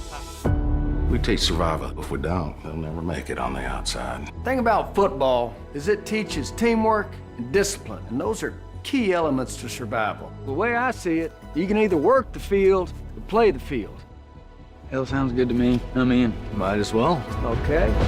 So 12 Mighty Orphans, this is another one that I had no idea what it was until recently when I went to the theater. I don't remember what I was seeing, but I got the trailer for this. I'm like, what the fuck is this movie? And it's one of those films where since then I have gotten this trailer a lot, and I'm kind of tired of getting the trailer because this looks really fucking boring to me. Look, there's definitely some good talent here. Luke Wilson, I like that he's doing something a bit more serious. I like that he's diving into a different side of himself. I said in my Spiral review, and I'll say it again, I will always champion when actors are going against the grain and doing something that is a little bit more unorthodox than what they usually do, dipping into some more dramatic territory, dipping into some more comedic territory, you know, whatever the case really may be. I like the fact that they are doing something, that he is doing something different here overall. You have some good actors in here like Martin Sheen and Robert Duvall, but just overall, this is not my kind of movie. It looks really boring. You have this generic character that, like, he's this football coach and he's haunted by his past, and he ends up like helping this team of orphans to like play football and things like that. I feel like we've seen this movie a lot. You guys know sports movies do not usually do it for me unless there's something really special, and this does not really look like that's something that's all that special. So yeah, I'm not really looking forward to this at all. I was just about to say, gee, I wonder why Kevin thinks this looks boring. Oh, it's a sports movie. Yeah. Yeah, this looks really mediocre. Like, it's cool to see like Luke Wilson doing something like a dramatic role. Like, I think he could be like really good here, but the movie itself just looks like generic as fuck. Like, and it's interesting seeing like Wayne Knight in something like this as well. Yeah, I haven't seen him in a minute. Yeah, they got like Martin Sheen and Robert Duvall as well, but yeah, can't say I know about this one. All right, well, Yeah. I guess I'm in the bit of the minority with this, with all of us, because I actually think this looks pretty interesting. I do like these kind of movies. I can't lie; these kind of movies are kind of up my alley. I do like the underdog sport movies. I do very much so. So, it does look pretty interesting. Luke Wilson seems like he's going to give a really great performance here. I love the fact that he's taking on more of a role like this. And the cast cast is pretty stacked. You know, my boy Wayne Knight. We got Robert Duvall, Martin. And I think this looks really good. Honestly, I'm very much interested. Honestly, I do think this looks like a pretty solid movie. In all honesty, so I do have quite the interest in it. So yeah. So if you guys are looking forward to 12 Mighty Orphans, it does come out on June 11th. It's expanding wide on June 18th. Hopefully it turns out well, but not really doing it for me right now. But the next movie we're talking about is it's another smaller one that I don't think a lot of people know much about, but Henry here's going to introduce it. All right. I really don't know much about this movie at all, but it's called Holler. You ever looked around this town? The manufacturing drying up left and right. What's going on? They closed us down. You get a front row seat to how the world works. I don't need some professor of sociology quizzing me on life below the poverty line. It's just smart to hear, trust me. What does that mean? It means here at least you can see the top. This is a directorial debut film that it's about this girl in this small town, and it could be interesting. Like, I don't really know what to say, but it says Paul Feig is an executive producer. That's interesting. Yeah, that definitely is something that took my attention right away. Yeah. But yeah, this could be an interesting indie movie. All right, I guess it's my turn now. That's another one of those movies that I just think just looks all right. I guess. I thought the trailer, like the way it was editing things together, was just really not good, honestly. Like, I felt like it was going by extremely too fast. Like, it's like, okay, we're at this one point, and now that, like, it just wasn't flowing well for me. In all honesty, it just made it seem like it was a mess. And yeah, I'm not really looking forward to the movie. I think it kind of looks boring to me. I'm not really that interested in it. In all honesty, it just looks like one of those throwaway releases for me. I'm just not really. I don't have that much to say honestly about it. It just doesn't look great. Well, similar to you, Double Nine, I guess I'll be in the minority here because I actually think this looks pretty great. I definitely am interested in this one. I really like the premise here a lot, where you have this woman that she's struggling to pay for college, and so she takes up this job like doing scrap metal and things like that, and she kind of like is torn between going in her future or going back to her family. And there are two things right off the bat that immediately had me on board with this film. Jessica Barden and Pamela Adlon. Jessica Barden's an actress that I have been following for a while now, ever since Penny Dreadful, when she had a smaller role in that, when she played Justine in the 3rd season. I've been a big fan of her, but especially after watching The End of the Fucking World and how good she was in that show and how she really kind of carried that entire show. I've been so eager to see what she's going to do next, and so I will always support any film that she does, and she seems like she's going to give a really strong performance here as always. And Pamela Adlon as well. I mean, I love Pamela Adlon. Anything that she does, I normally am on board for. So yeah, I think this looks pretty interesting. I hope this turns out to be really good. Maybe it could end up being something we've seen before, but from the trailer, I overall was impressed. So I'm definitely looking forward to this one. So if you guys are looking forward to Holler, it does come out on June 11th. Could be a bit of a, could be definitely one that a lot of people don't know much about, but then others start to buzz about and then really gets people on board. So we'll really just have to see. But this next one we're talking about, switching gears entirely, we're back to movies that would probably come out during COVID, during the time when, we were doing, the older format and things like that. And this one's very interesting, Double Nine, and I know you're gonna introduce it. And that wait, shit, what am I interested? Oh, okay. But the movie I'm introducing is Queen Bees. We call them the Queen Bees. Guess what the B stands for? Saving seats. Clicks. They're like Mean Girls, but with medical alert bracelets. Let's go. Remember, sweat is just fat crying for attention. Looking good, ladies. And are you flirting with me? Yes. I'm interested in joining the bridge club. Someone needs a hearing aid. The roster's full. Okay. Well, I heard Janet Poindexter's a real. Yeah, this doesn't look very good. Kevin thought I was gonna absolutely obliterate this trailer, but yeah. I just think it looks all right, I guess. Doesn't look too bad. Doesn't look too great either. It's just kind of stuck in like the middle. I don't know. I just don't think it looks that great, honestly. Like, it just kind of seems like one of those movies, like say like Palms or something like that.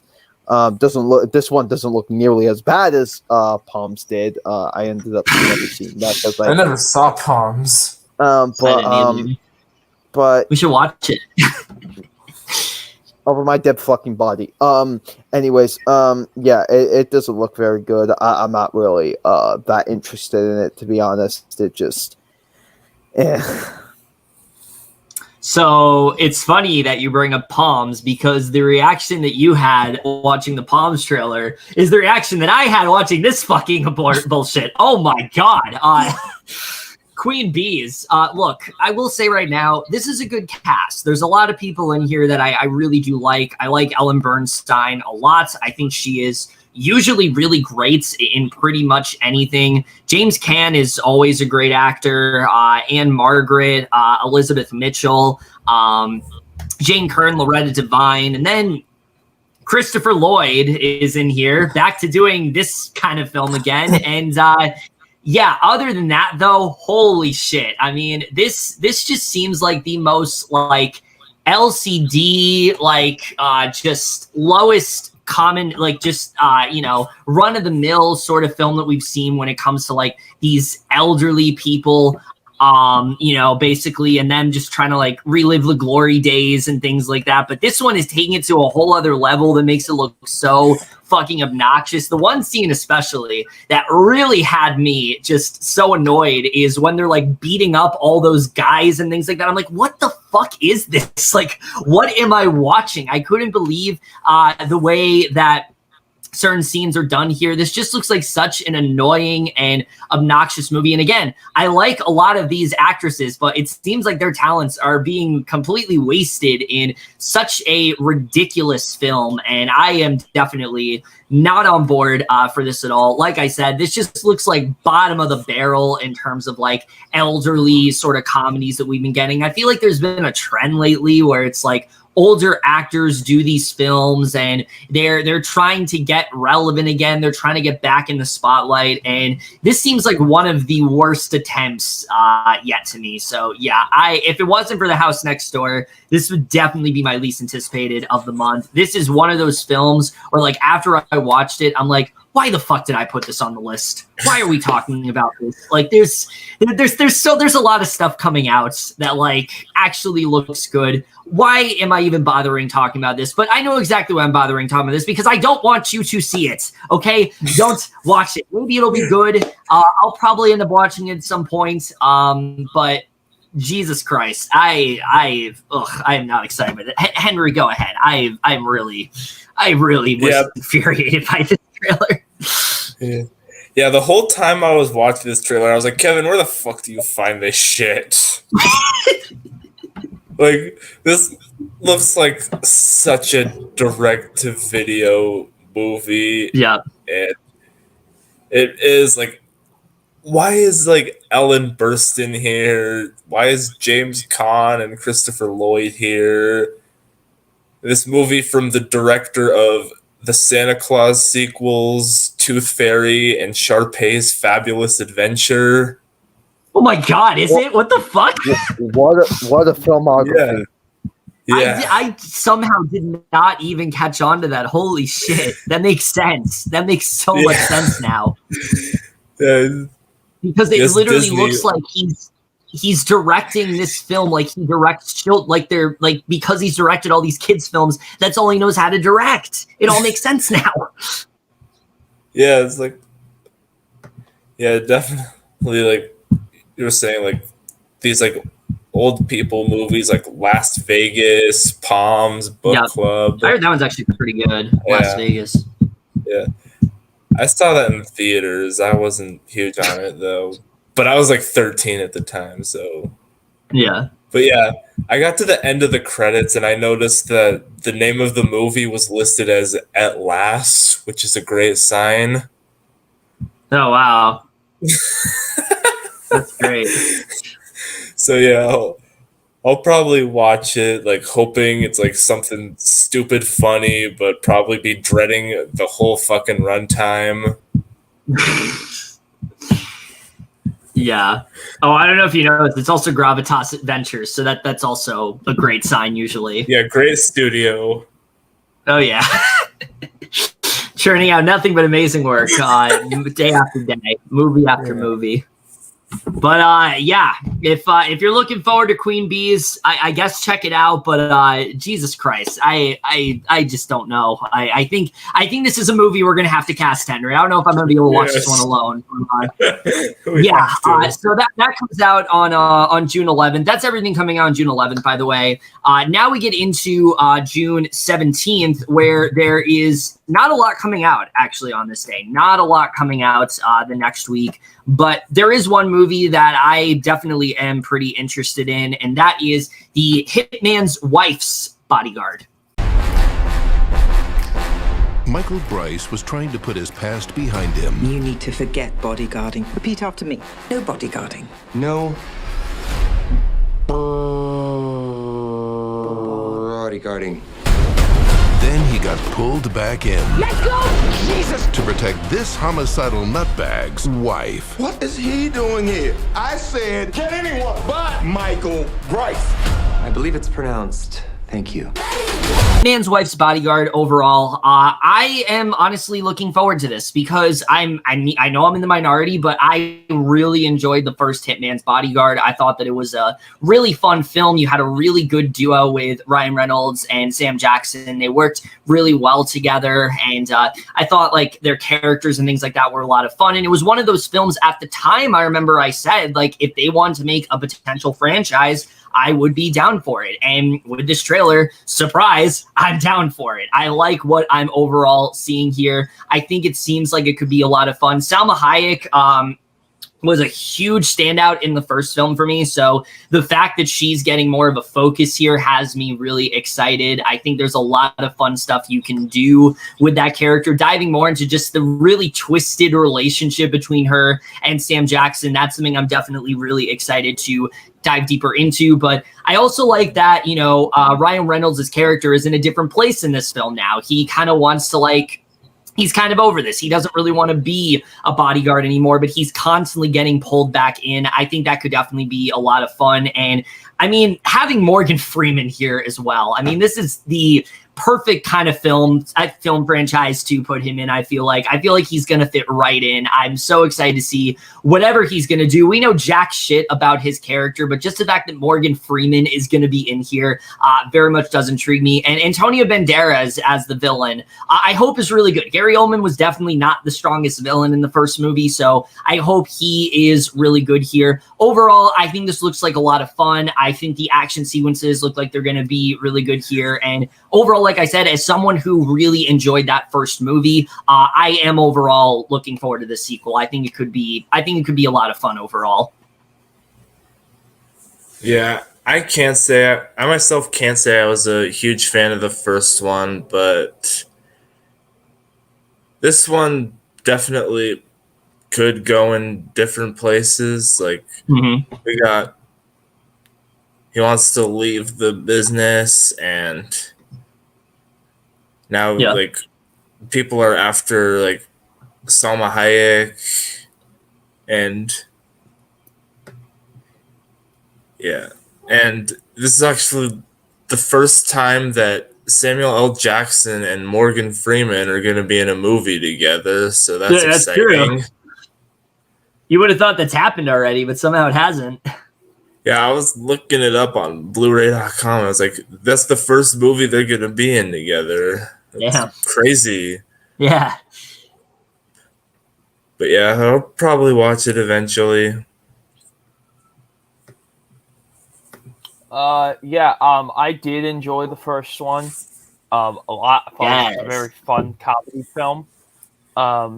This one looks just as fun. Honestly, it looks as very just as bombastic, just as hilarious. Honestly, so yeah, I think this one could have a lot of potential to be just as fun as the first one. Morgan Freeman being in this, I had no idea Morgan Freeman was in this. Literally, when it said with Morgan Freeman, I was like, Morgan Freeman. This looks very fun, honestly. This does pique my interest a lot. I do think there could be some potential with this, in all honesty. So yeah, I am looking forward to the sequel. This does look pretty good. Yeah, so Hitman's Wife's Bodyguard, if you are looking forward to it, it does come out on June 16th, but now we get to a film that was originally supposed to come to theaters, and now it's stupidly not anymore, that Henry is going to introduce. All right. This next film is, of course, the 24th full-length Pixar film, Luca. Have you ever gone to the human town? Yeah. I'm kind of an expert.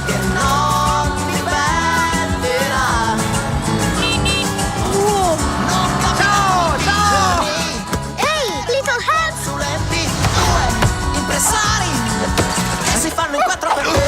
Someone got lucky today. Hey, leave them alone! Hop on. Go start a club for losers. Luca is about two sea monsters living near like Italy, like Call Me by Your Name, We Are Who We Are type place. and they can go up on the surface and appear to be humans, and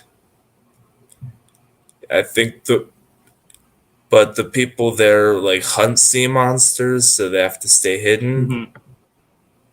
Yeah, I think is a very cool premise. It's from the director of the La Luna short and his feature directorial debut, which I'm very interested to see because I like that. I remember liking that short. That's a good one. That's a good one. We got a cast that includes like Jacob Tremblay, Jack Dylan Grazer, Maya Rudolph, and those are all great actors, and I'm very excited to see what they do here. And sucks that it's not coming to theaters, but maybe they should have got Jake Gyllenhaal. Yeah, that would have saved it. Replace him with Jim Gaffigan. With Jim Gaffigan and Spirit Untamed. Then Spirit Untamed goes to Netflix. No, Spirit Untamed goes to Disney Plus. Yeah, that would definitely make sense. And then suddenly Spirit Right, and then they buy DreamWorks. Yeah. And then even though DreamWorks was made as like a direct attack to Disney. Oh God! What the fucking what have I done? Anyways, I guess I'm next. Luca was a movie I didn't really would say. I said you guessed correctly. Hey, Luca was a movie I actually, to be honest with you, I did not know much about going into, because I did not watch the trailer that beforehand. I actually finally watched it when I was going through the playlist of trailers, so I didn't really know much about it going into it, and now I'm very excited about the movie. I think it looks really great. We all know how I feel about Pixar. They're my favorite studio of all time. They've made my favorite movie of all time, so we all know how I feel about Pixar. However, the last two movies that they've put out have not impressed me whatsoever, so I hope that this movie rejuvenates my love for them and, really shows me why I love this studio a lot, because it does have a lot of potential. It looks really great. It looks very funny, very heartwarming, and I'm very excited about it. I think this looks really great. I'm really sad that this is not coming to theaters. I really do think a movie like this should be coming to theaters, in all honesty, but definitely, if I have the opportunity to watch it right at my doorstep on Disney Plus without the Premier Access thing, sure, I'll fucking take it. But I really do wish this was coming to theaters. So, my mom's calling me now. So, hoa. Oh, that's great. All right. So, Luca, this is one that, anytime there's a Pixar film that comes out, that immediately has my interest, especially getting to watch through their entire filmography last year. It just really reminded me why Pixar is a cut above the rest in terms of animation studios, just the detail that they put into all their films, not just animation wise, but also just like story wise, is something that I will always admire. But something else I've always loved about Pixar is that they still 24 films in are finding ways to be different. They're finding ways to still be original. And Luca, yes, we have seen films before where like someone has to like cover up their identity, but never quite done in the way that this is. The teaser, I remember, had me in such shock with the way that it ended when we realized that they were both like sea monsters and things like that. I thought that was such a fun idea, and it really seems like it's going to be played out really well here with the way that this story is being told. And of course, Jacob Tremblay and Jack Dylan Grazer are two of the best child actors working today, so I'm really excited to see what they're going to do here. The film has a real like Luca Guadagnino type feel to it, so I'm surprised that he's not like super involved, because it kind of feels like something that like he would do. But I'm glad to see that this is yet another directorial debut for Pixar. They've been doing that a lot recently, and it's really been working out well for them. So I think this film is going to turn out to be something really special. Of course, My only real grievance is that it is not coming to theaters, and I think it's kind of bullshit that it's not. I've looked into it. Even the animators have said, like, we never really agreed to this. This is just something that Disney did, and so I don't really understand why something like, say, fucking like I like this movie, but why is Cruella like getting the Disney Plus Premier Access treatment, but Luca is the one that goes to Disney Plus? I just don't really understand it. I don't understand the reasoning behind it at all. It should not have happened. I get why it happened to Soul. Obviously, they didn't want to compete with Wonder Woman 1984, but we were not at the place where we are now in terms of the world, in terms of the movie world especially. We were not in that same place when Soul came out, so this could easily come to theaters. I don't really understand why it's not, especially, I mean, looking at the animation, looking at the amount of detail that was put into this film is worthy to come to theaters, and the fact that it's not is just really disappointing overall. I hate the fact that it's not getting a proper release in that way, but I'm glad that it is coming out because, like I said, I'll always support Pixar. I'll always look forward to anything that they do, and this really does look like something very special, so I really hope it does end up delivering. And one other thing that I just found out that I think is really interesting that I don't think you even know, Henry, is that the film, apparently the score is going to be like an ode to Ennio Morricone, so that's kind of cool. The soundtrack and things like that. Yeah, they're going to try to pay tribute to him. So, like, clearly there's a lot of passion and effort being put into this film. So I really hope it does end up delivering. It's definitely one of the most anticipated of not just the summer, but like of this month, not just of the summer, but like of the entire year overall. So yeah, if you are looking forward to Luca, it does come out on June 18th. Unfortunately, like I said, only going to be on Disney Plus. I wish that wasn't the case, but unfortunately, that is not what is happening. It is a Disney Plus exclusive, but I really do think it is going to deliver. And hey, I mean, Disney Plus needs better projects than what they typically put out in terms of films because they're not very good. So hope this one turns out to be really good overall. But now we get into this next film that Double Nine is going to introduce. Hello, everyone. All right, I'm going to be introducing the movie Censor. Doug Smart, producer, Ident Investment Films. Maybe Enid could watch my latest Frederick North submission. Wanted a woman's eye on his film.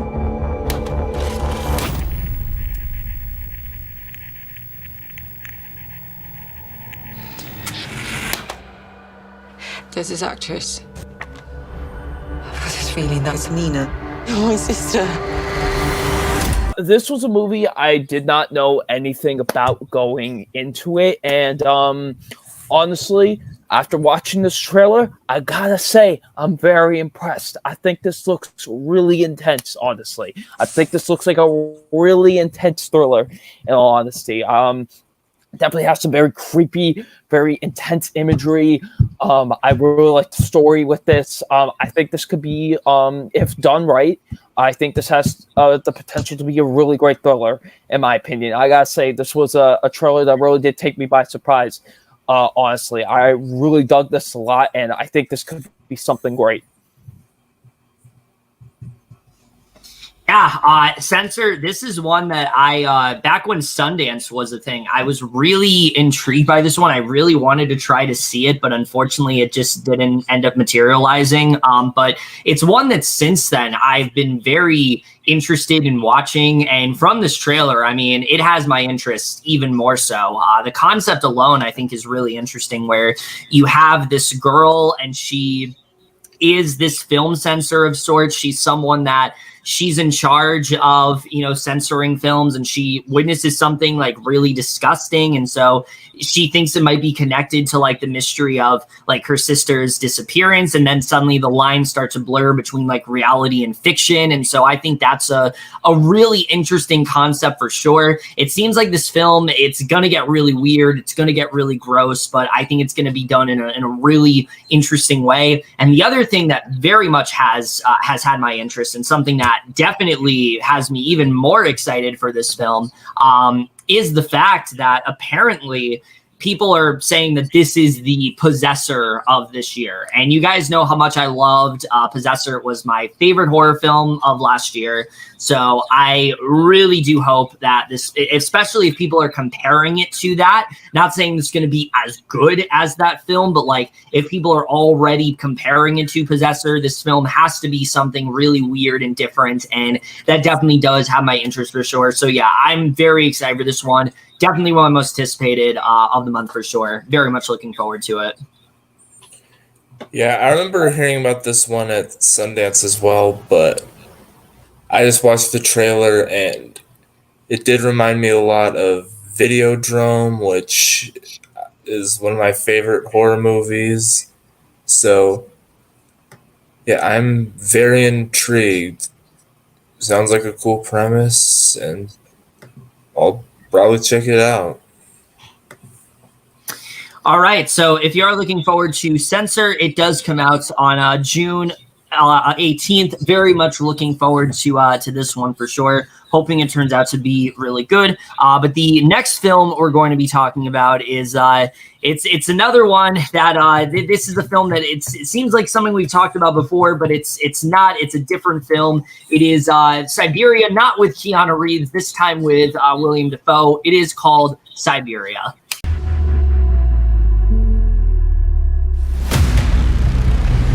I had been on a journey for many years, seeking good, and what evil was to be avoided.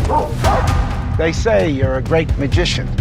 Tell me, what do you make of the black arts?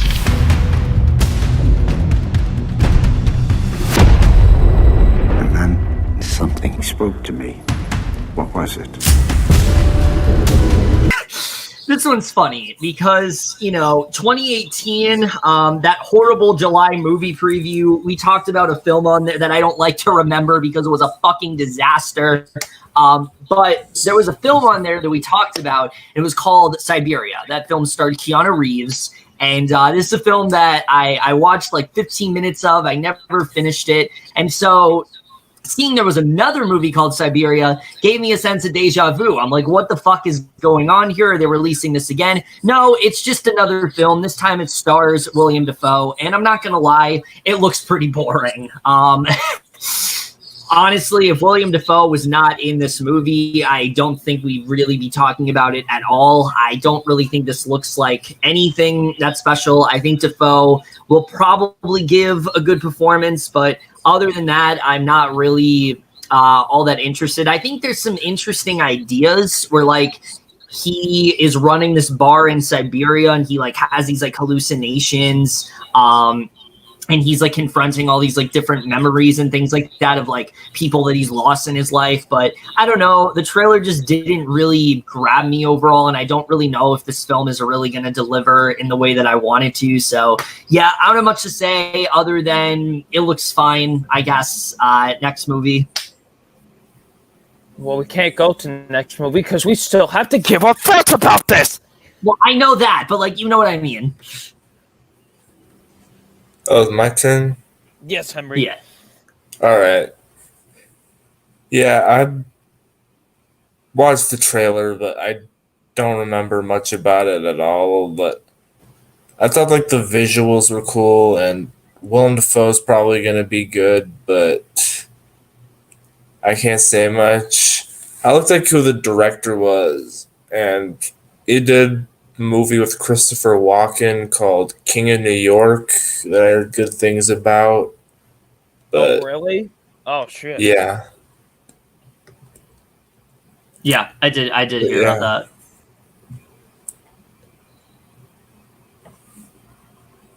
But yeah, that's pretty much it.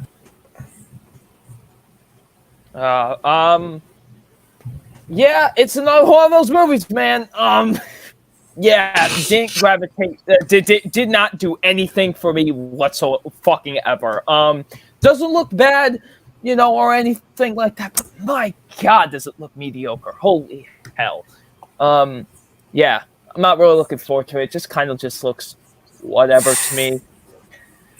I mean, it's got my boy Willem Dafoe, but other than that, snooze. bitch. Snooze, bitch. Snooze, bitch. Gatorade me, bitch. Yes. So if you're looking forward to Siberia, it comes out on June 18th, I guess. Not much to really say. It looks boring. Now we will go to the next movie, which Double Nine is going to introduce. Oh, I am shit. Oh, hell yeah. Okay, this is one I'm very excited to introduce. And that is the Sparks Brothers. Seeing them all the time, like, who are those guys? They are a band who you can look up on Wikipedia and know nothing. We are Sparks, dude. Please welcome Sparks! Frequently asked questions about Sparks. How many albums are there? 25 albums. Are you brothers? We are brothers. How did you first meet? We are brothers. Music at its best, you hear it and you go, oh my God, what is that? It's insane, but it's fantastic. Sparks Brothers is a documentary based on the musical duo, the Sparks Brothers. And now I didn't know much about the Sparks Brothers beforehand, before seeing this trailer or hearing about this documentary, but seeing the trailer for this, man, this looks like something very much up my alley. And the fact that Edgar Wright is directing this documentary, like, it just seems so great. Like, the Sparks Brothers seem like the type of musicians that I would go fucking crazy for. Like, just seeing, like, I gotta listen to some of their music now, because, like, they most definitely seem like a musical duo I would go crazy for. Because, like, just the way that, just by this trailer, seeing how they were on stage, seeing how frantic and, crazy they were, like, it just seems really great, honestly. Like, I'm really looking forward to this, and seeing the influence that I had on so many other bands and musicians, and stuff like that is crazy. So I'm very interested in this documentary. It looks very fantastic, in my opinion. So I'm excited about it, man. I hope it's really fantastic, as this trailer makes it out to be. Yeah, this is another one that, similar to Censor, when it first came out at Sundance, I was very excited to watch it, and I just didn't really get the chance to. But I've heard nothing but amazing things about it since then. And from the looks of this trailer, I mean, I can definitely see why. This is a really different kind of music documentary. It's focused on these two musicians that a lot of people don't know about, but they've inspired, like, a lot of well-known musicians like Franz Ferdinand, for example, and Weird Al Yankovic and people like that. So I'm really excited to see what this film really does dive into with this duo that a lot of people don't really know about. I think there's a lot of interesting stuff that can come out. And the fact that Edgar Wright is directing this one, I can't believe this is like his first, I believe this is his first documentary, right? Yeah, I don't think he's directed any other documentaries before. Yeah, he hasn't. So it's kind of cool that, like, he's doing something a little bit different here. So I think he's going to put his own sort of flair on it and make it something really special. And yeah, I mean, overall, this seems like a lot of fun. It seems like a really sort of fascinating documentary. It's the kind of documentary I do enjoy watching, and I'm glad that it won you over, because I had a feeling this would be right up your alley once I heard about it. So I hope this film really does deliver just on that alone. But in general, I'm very much looking forward to this one. Yeah, I don't know much about the Sparks, but yeah, I do think Edgar Wright is a fantastic director, and I'm very interested to see what he does with the documentary. And seeing the trailer, like, it looks really cool, and we've got some really cool, like, musicians in there, like Weird Al, Beck. We got Mike Myers in there. Oh yeah, he is in there. He's coming out of retirement. Yeah. Oh, yeah. Will it be more successful than Terminal? We'll have to see. Yeah. And yeah, Sparks did actually, like, write a movie that's coming out this year called Annette. Oh, really? That looks with Adam Driver and Marion Cotillard. They did that? That's so cool. I did not know that. Yeah, they think they did. Okay, that has me even more excited. Yeah, that's another one I'm looking forward to. So, yeah, I'll have to check this one out. Yeah, so if you guys are looking forward to the Sparks Brothers, it does come out on June 18th. But also coming out on June 18th is another Netflix movie that I will be introducing, and that is Fatherhood. I don't know how you're gonna do this. If you could have only one parent, I wish you could have had your mom, because she would have been better at it. And mommy was the best. Go to sleep, Maddie. Maddie, go to sleep. Maddie, go to sleep. Go to sleep, Maddie. It's not working though. She's not a clapper. Matthew, darling, we think you should move back to Minnesota. You're all alone here. She needs family. Raising a child, it's a non-stop, all day, all night affair. You look great. Don't say it just to be saying it. You look like a king. King in a sling. Fatherhood overall, I will say this right off the bat, similar to what I've said about a few actors, I like that while this is a Kevin Hart movie, it's a little bit more grounded than some of his others. He's clearly trying to make more of a dramedy there, kind of dip more into that side of things, and it does seem like he's doing a good job with that. That's one of the things I really did enjoy about The Upside when it came out, is that it was definitely more of a serious work for him. My thing is that overall, I just think it looks really generic.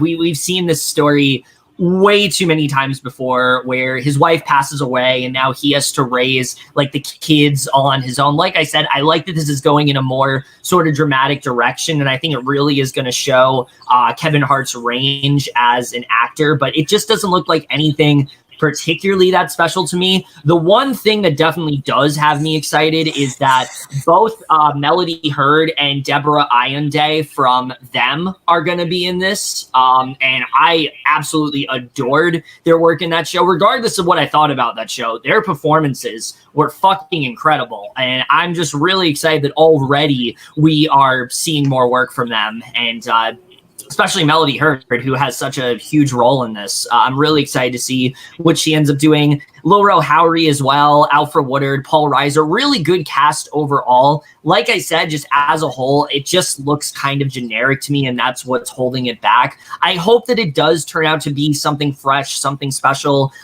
but overall, didn't really do much for me. Hope it's good, but yeah, not really feeling it.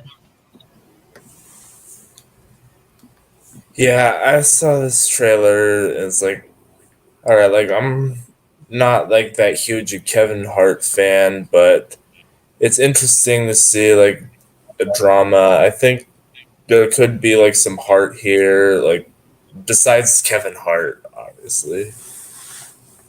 But but yeah, I got Alfred Woodard and Lil Rel Howery here. Yeah. But well, Kevin Hart is like also producing this, which is kind of like maybe this might not be too good. And also the fact that this was supposed to come to theaters, but Sony ended up selling it to Netflix. That's pretty red flag. But who knows? Could be something good, but my hopes aren't too high, I say. Yeah. Well, I guess I'm in the minority again, because I actually think this looks pretty great. If anything, from any of these trailers that took me by surprise the most, I can't even lie, this was the thing that took me by surprise the most, because I looked at the thumbnail. I made a pretty bad misconception when I saw the thumbnail. I was like, oh, this is probably going to be another Kevin Hart comedy, right? And then I watched the trailer. I'm like, oh, no, this is going to a much serious direction. I like the direction that Kevin Hart is going in with this. Like, he's giving a very dramatic performance in this. And he already seems like he's going to give a really great performance, honestly. Like, I already buy him in. Like, it's crazy. I already buy him into this role pretty greatly, honestly. Like, already with this trailer, I think it's showing some true potential, honestly. Like, I think this, I was really taken aback by how great this actually does look, in my opinion, honestly. I'm really excited about this. In all honesty, I think it could be something really great. Yeah, sure, it's things we've seen before and all that, but it all depends on how it's done, and hopefully how it's done here can be something really great, honestly, because I do think it could be something really fantastic, honestly, because from the looks of the trailer, it does look pretty great in my opinion. So. All right, so Fatherhood, if you are looking forward to it, it does come out on June 18th. Hopefully, it turns out to be pretty good, but we'll really just have to see. But getting into that's everything coming out on June 18th. I know there was a lot that we went into there. Now we get into another Netflix film. It's one coming out on June 23rd, and Henry here is going to introduce it. All right, this film is called Good on Paper. It's a very ironic title, and we'll get into why. Yeah. For me, the story was not about love at first sight. But you're a comedian, right? Andrea Singer. I've seen you before. And what do you do? Hedge funds. I got this Yale alumni event I have to go to. What's a Yale? Oh, Yale is a prestigious school. I'm fucking with you. Yeah, I know what Yale is. He seemed nice, normal, like an accountant who loves missionary. I want you to be my girlfriend. You are so witty and sexy. You're exquisite. In that moment, I didn't want to be with anyone but him. It's about this girl who meets this guy, and I don't know, I guess she's like trying to look for like bad things about him because it seems too good to be true. And yeah, I'm not too sure about this one. Like, I heard it's like based on, it was written by a comedian and like based on like her own experiences, but I just don't know if it looks like that funny to me, honestly. Like, I'm just not sure about this one. That's all I'll say.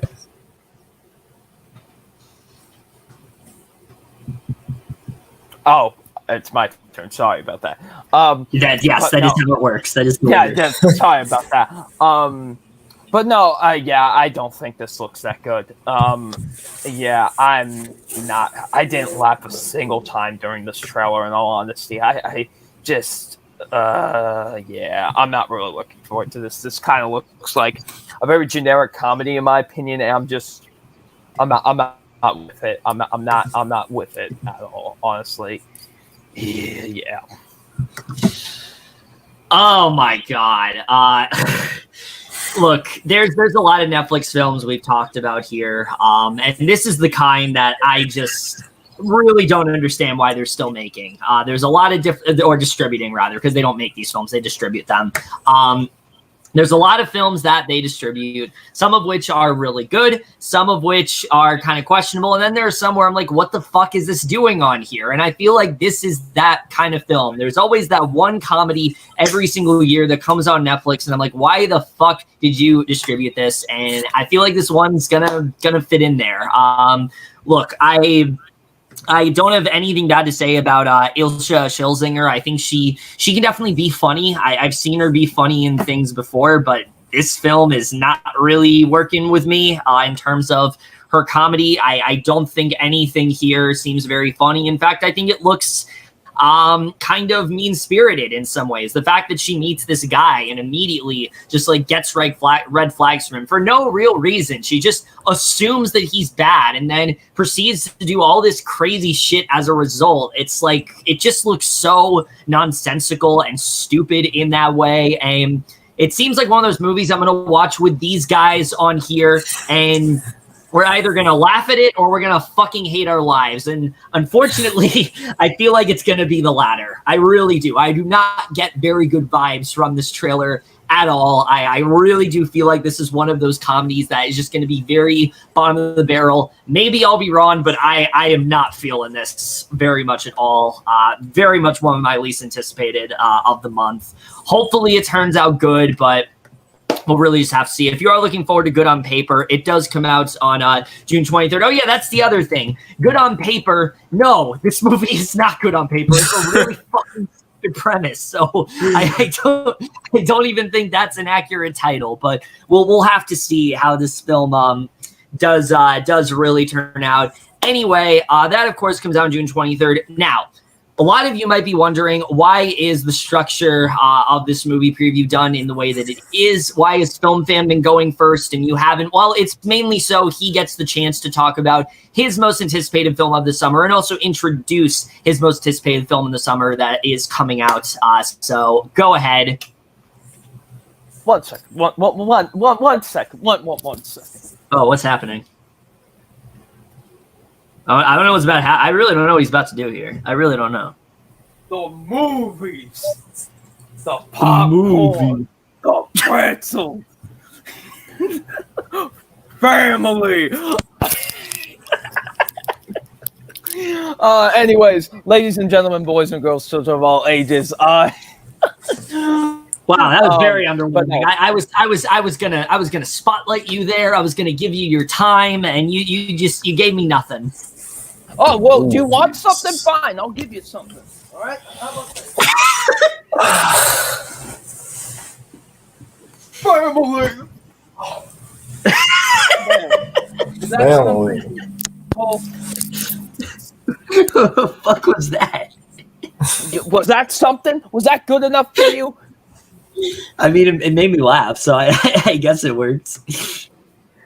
Anyways, all right. Anyways, I'm here to introduce Fast 9. Y'all ever thought about the wild missions we've been on? We've taken out planes, trains, tanks. I'm not going to even think about the submarine. And now we got cars flying in the air? Who is he? Jacob is Dom's brother. Been a long time, Dom. Little brother.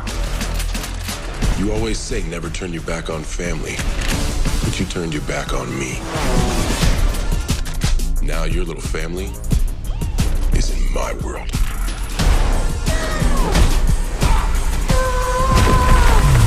Oh, all right, Fast 9. I'm not calling it F9, the Fast Saga. It's a stupid fucking title. Fast 9. It is.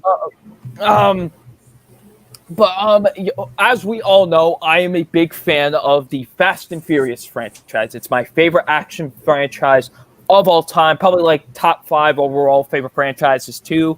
Like, I love this franchise a lot. It's what a pure action franchise should be. Like, it is the pinnacle of what an action franchise should be, and I love it. It's nonsensical. It's dumb. It's got great messages about family. It's got everything. It's everything FilmFan0599 loves about a film franchise. All right, it's incredible. It's pure cinema. Martin Scorsese himself has said it's cinema. Anyways, has he said that? I'm pretty sure he has, because everyone knows it's cinema. Anyways, but no, but in all seriousness, so I do love this franchise a ton. And I'm really excited about this latest installment. There's a lot of things that are leading up to this I think could honestly end up being the best of the franchise, maybe. There's a lot of chips in place that this could be the best in the franchise, in all honesty. You got John Cena. You got my man, You Can't See Me, John Cena, playing Dom's long-lost brother, because get it? You could never see him. Anyways, but no, I think he's going to do a really great job in this. My boy Han's coming back. Somehow, magically, he's coming back. Somehow, Han returned. Exactly. Somehow, Han returned. I'm super excited about this, man. I think this is going to be the movie of the summer. This is everything you want in a summer blockbuster. This is going to be my first movie back at the theater, announced here first, bitches. excited as hell for this movie. This is going to be the pinnacle of fucking cinema at its finest. I am telling you, this movie will truly captivate what cinema is. This will fuck your art house cinema. This is where it's at, bitches. Fast cars and nonsensical plots. So there you go. It's my most anticipated movie of the whole summer. All right. I don't give a shit. Also, one thing, I don't give a shit about the fucking reviews. I don't give a shit if everyone's saying this is not good. My ass is gonna be in that seat opening fucking night watching this nonsensical bullshit go down, all right? God damn it. All right, go ahead. All right, F9 The Fast Saga. Look, here's the thing. I can say I'm a fan of this franchise, but I really can't, and here's why. And you know what I'm going to say. Because you haven't seen any of them. I've only seen 3 of these movies. I've only seen 3 of them in completion. That, of course, being Furious 7, Fate the Furious, and Hobbs and Shaw. All of which I like. I like all 3 of those. I think they're really fun to watch. And I think something that the series has always understood is that it is ridiculous. It doesn't take itself too seriously. It has fun with itself. And I think that is really good. And what I like about this film is that it definitely seems like they are just really going all out when it comes to the ridiculousness. They are pretty much doing every single thing that people have wanted them to do. And I think that is really great overall. There's some things here. I mean, the fact they're actually going to space, I think is hilarious.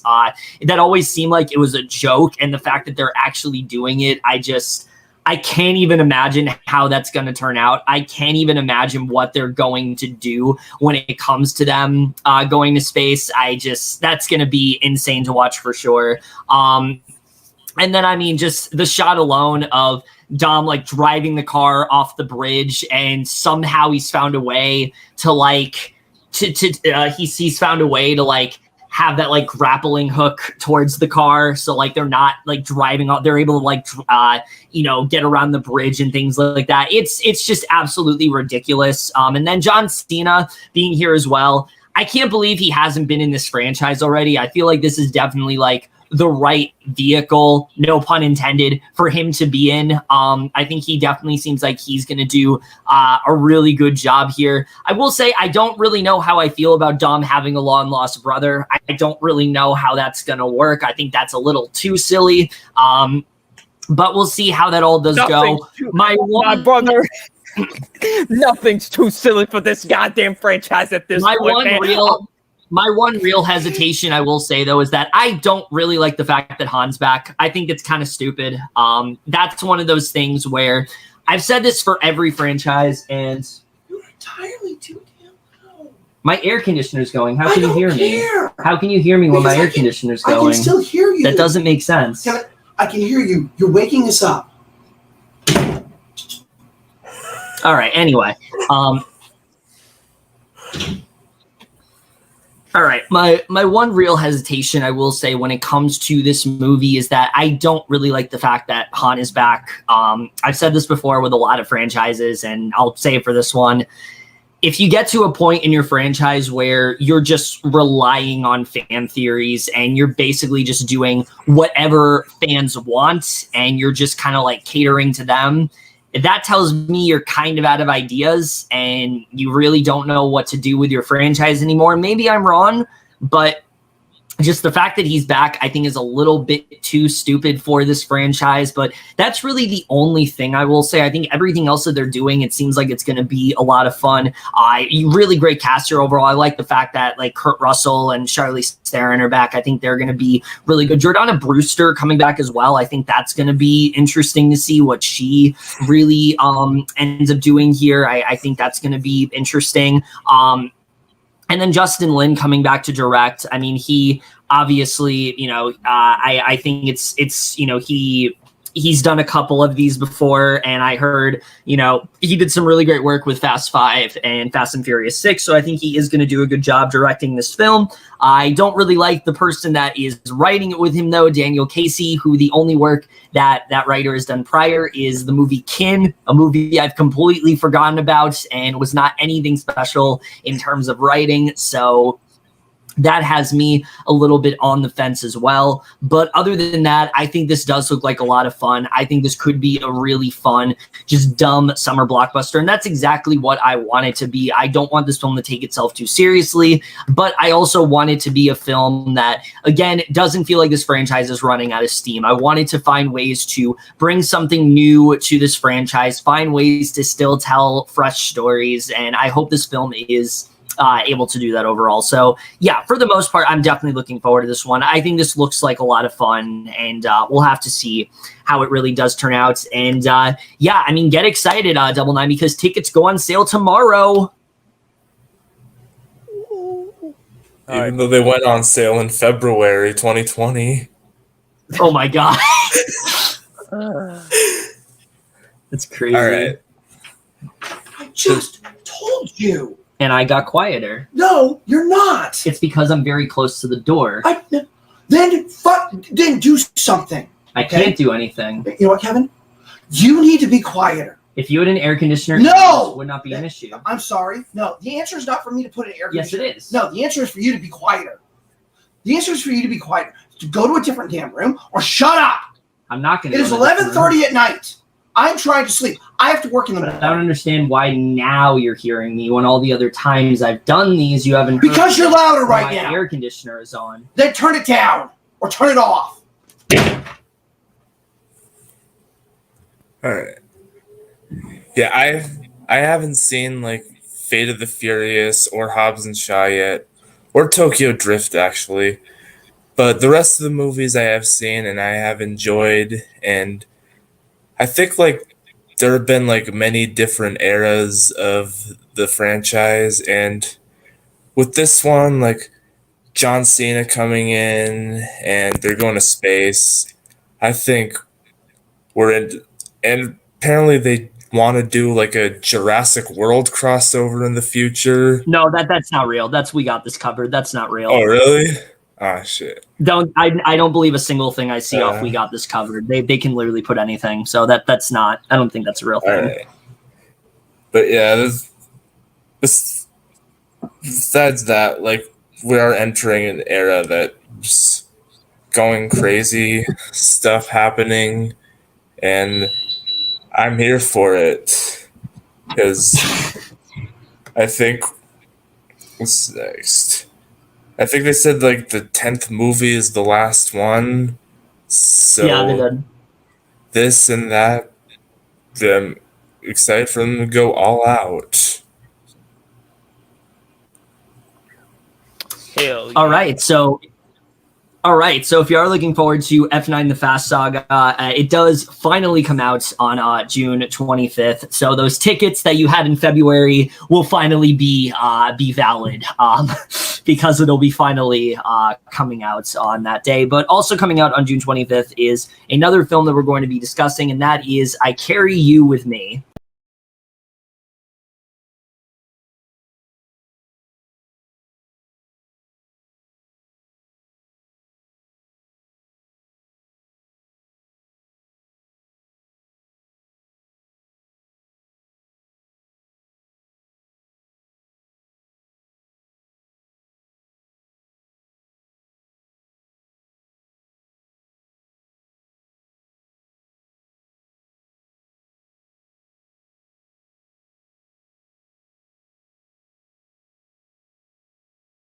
This is a film I believe that was supposed to come out in May, and for some reason it got delayed. For some reason, I don't really know what the whole reasoning was behind that, but it's finally coming out now, and it looks fine, I guess. This happens a lot with a lot of foreign movies. The trailers just aren't that great. They don't do a very good job of marketing the film. I hope this film turns out to be something really good, but it just looks like a film we've seen before where we have these two characters and, they have this romance in Mexico and their lives are going in like different directions. And it doesn't really look like anything that's special to me. The actors all look good and things like that. And the cinematography actually looks really good in this film. But beyond that, there's not a lot that is really grabbing me about this one. So Henry, I'm sorry to say, your distinct relative Heidi Ewing's film not really grabbing me. Oh yeah, we're definitely related.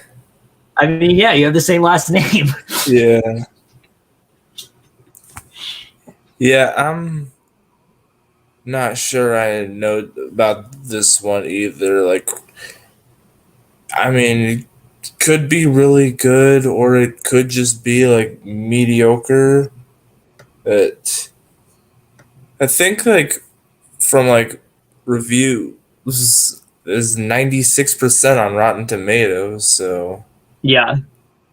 but I guess we'll see how it is when it comes out, but that trailer didn't do too much for me.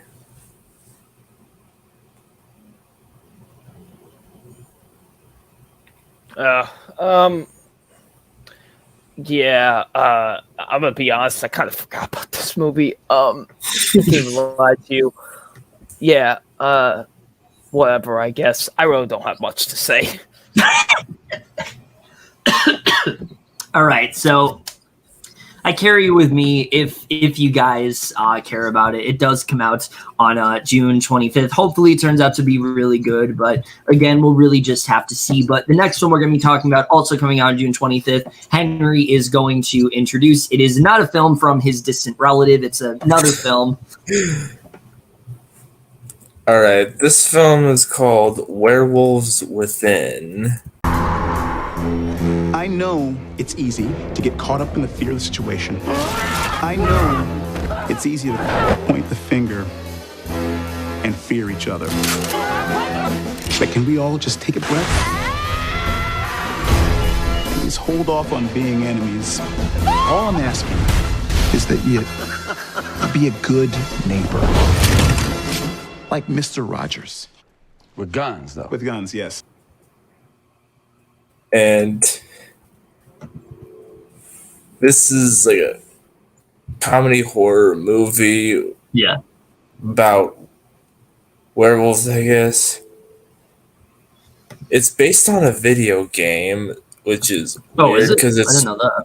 Yeah, because it's co-produced by IFC and Ubisoft Films, which is interesting combo. Definitely. I don't remember much about this. It could be funny, but we'll see, I guess. Yeah, I actually thought this looked pretty fun from the trailer, to be honest. Kind of looked like mystery solving kind of stuff. You know, Ubisoft is kind of behind it, so like it kind of makes sense. That's kind of like in somewhat of a game kind of realm in some way. This actually looks pretty cool. I can't lie. I was very impressed with the trailer. I think it looks like a bit of fun, honestly. Very, very kind of who is it? Who done it? Kind of thing. So hopefully it's good. I hope it's pretty good, honestly. The trailer's giving it to promise. Yeah, I gotta agree. This looks like a lot of fun for sure. I didn't know much about this one, but I think this could definitely be a really fun film. You got a pretty good cast here. Sam Richardson, Michaela Watkins, Cheyenne Jackson, Glenn Flesher, so and some other actors that I don't really recognize, but everyone seems like they're gonna give really good performances here for sure. It is kind of a Fargo-esque vibe with like the humor and things like that, so I think that could definitely be a lot of fun. And yeah, overall, I think this has a lot of promise behind it. The horror element, I think, is gonna work pretty well too. So yeah, I'm looking forward to this one. I think it looks fun, and hope it does deliver, because I think it could be a lot of fun if it does. So Werewolves Within, if you are looking forward to it, it does come out on June 25th. Now we get to this next movie that that FilmFan was going to introduce that I don't remember, but allegedly we're talking about it. I don't even fucking remember this one either. I can't believe there's so many movies in this thing. A movie called Too Late. You're Violet, right? Is this your show? Yeah, it's my show.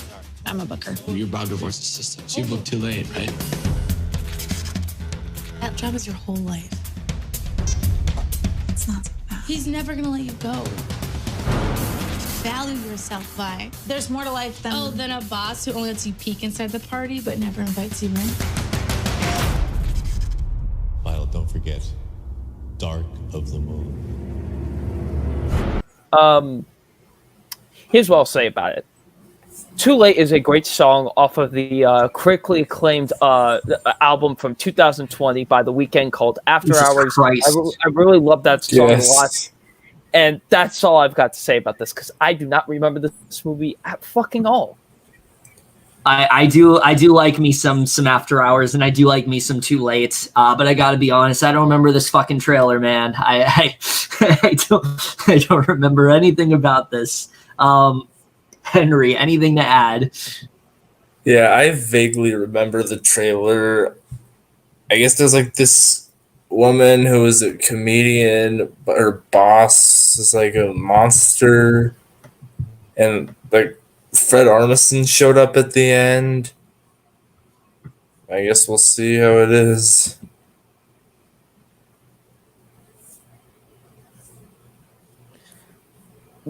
Shrug. Yeah, so clearly the film we're all highly anticipating, Too Late. If you are looking forward to it, it does come out on June 25th. Very excited for this film. Totally just on the edge of our seats, waiting for the release of this one. But no, in all seriousness, it does come out June 25th. If you're looking forward to it, it does come out then. Now we get into another film that I'm surprised is actually not getting a theatrical release, but it is Liam Neeson's next possible hit, maybe, probably not. It's The Ice Road. Says you had experience on the ice road. Yep. He's a mechanic. One of the best. Sweet Jesus. Give me $50. One of my drivers just became available. What's it for? Bail. Yeah. What? Told you this wasn't gonna be easy. I'm in. Mount up! All right, so The Ice Road overall, of course, this is the next film from Liam Neeson, as I said. He, of course, he's been doing a lot of movies lately that not many people have been seeing. He did, what was that fucking movie that he did last year? I don't remember the title. Hidden Thief, that was it. Honest Thief, that was the title. Nobody saw it. It came out. Nobody saw that one. And then he had The Marksman earlier this year, like in January, and nobody really talked about that one either. And now he has The Ice Road, and it's different. I'll definitely say that. I like the fact that this is more of a disaster film, but it still kind of looks like more of the same, where he's in this impossible situation where, there's like these trapped miners and he has to do what he can to try to rescue them and things like that. And it's just like, can you do literally anything else, Liam Neeson? Like, he keeps saying, I'm not going to do these movies anymore, and he continues to do them. And look, maybe this one will be good. It's got a good cast behind it. Lawrence Fishburne, Amber Midthunder, Holt McClaney, but again, it feels like more of the same to me. I feel like Liam Neeson's at a point in his career where, aside from, well, you know what, Jackson, nobody really saw it besides you and me. So,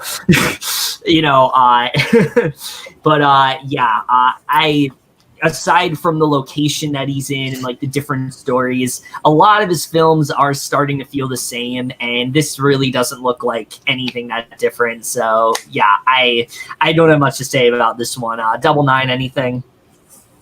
Looks kind of It's fun. my turn. Oh yeah, no, it's not. Is it? Yeah. Oh, is it? I think so. Yeah, it is your turn. All right. Yeah. Yeah, the trailer of this like gave me like Fast and Furious vibes. Like fucking Fast and Furious on ice with like Liam Neeson and Lawrence Fishburne. Oh god, that's gonna happen now. That's gonna happen now. This is gonna be like a Disney on ice, and it's gonna be all the Fast and Furious characters. Yeah, it's Universal on ice. Jesus Christ, no. But yeah, like I don't know, but this thing is like shot like it's like a serious movie, but it just like feels like Yeah. Fast and Furious to me. I don't know if it was trying to be serious and it just came off like that, but I don't know. I'll probably watch it. Yeah. All right. But Double Nine, how about you? This stars your boy. It looks like fun. You know, it's pretty much Fast and Furious just on ice, if we're being completely honest with ourselves. But it does look like a bit of fun. Maybe I might check it out when it's released. You know, yeah. So it do look like a bit of fun. Y'all, I don't want a fucking ice show of the Fast and Furious, and both of you are manifesting that's going to happen, and I do not want. I don't want to see the day. How could that even be a thing? Oh, they just fucking drive the car on ice.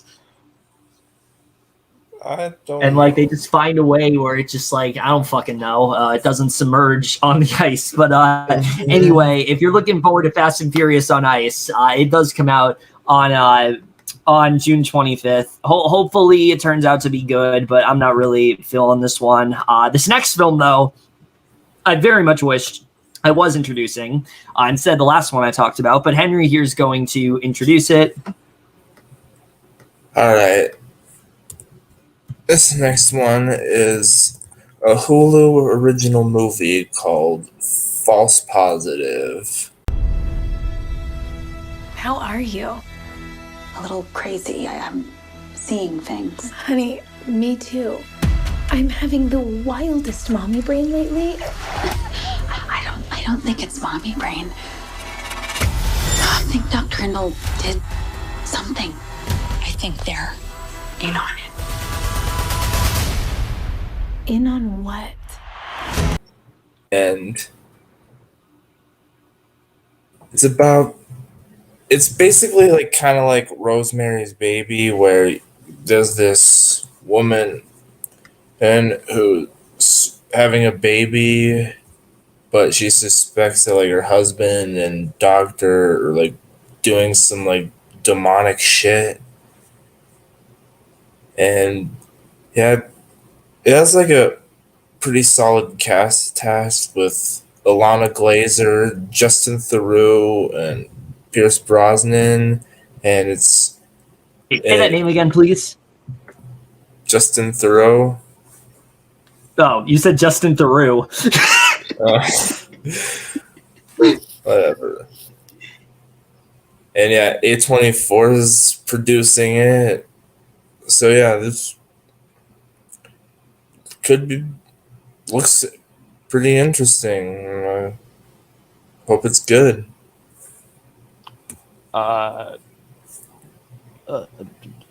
Justin Theroux's my boy. You know, him being with A24 is already a good sign. But yeah, I'm very excited about this. This actually looks very freaky, very interesting, very much an A24 movie. Yeah, I think this looks really good. I hope this exceeds on my expectations and stuff. And yeah, it does seem very interesting and very freaky. So hell yeah. This one absolutely took me by surprise. You know, when you look at Hulu films, they have not been having a great track record lately. This seems like, besides the ones that were obviously supposed to come to theaters, but this to me seems like the kind of film that they absolutely need right now. It looks really different and freaky, like film fans said. But the thing that really strikes me, I think, is just the cast here is just absolutely phenomenal. Everyone seems like they've gotten the perfect actor to play this role. I mean, you have Justin Theroux, who's like the caring husband and is, you know, sticking by the main character in any way that he can. And then Lana Glazer, who's like the naive but hopeful mother that, you know, really wants this baby, but then starts to realize more of what she's gotten herself into. But Pierce Brosnan, man, I mean, we talked about before how like he's doing movies like The Misfits. This is more, at least it seems like, what he needs to be doing. I mean, he seems so unsettling here, and it seems like the best performance that he's given in quite some time. So I can't wait to see what he's going to do. He just really just makes me very tense from the trailer. And I really like the premise of this movie a lot, where it's kind of like Rosemary's Baby, but it's not necessarily about like what the baby's doing to her. It's more about what this doctor is doing to them, and then seeing other characters as well, like Sophia Bush's character, for example, and like how she's been affected by this whole thing.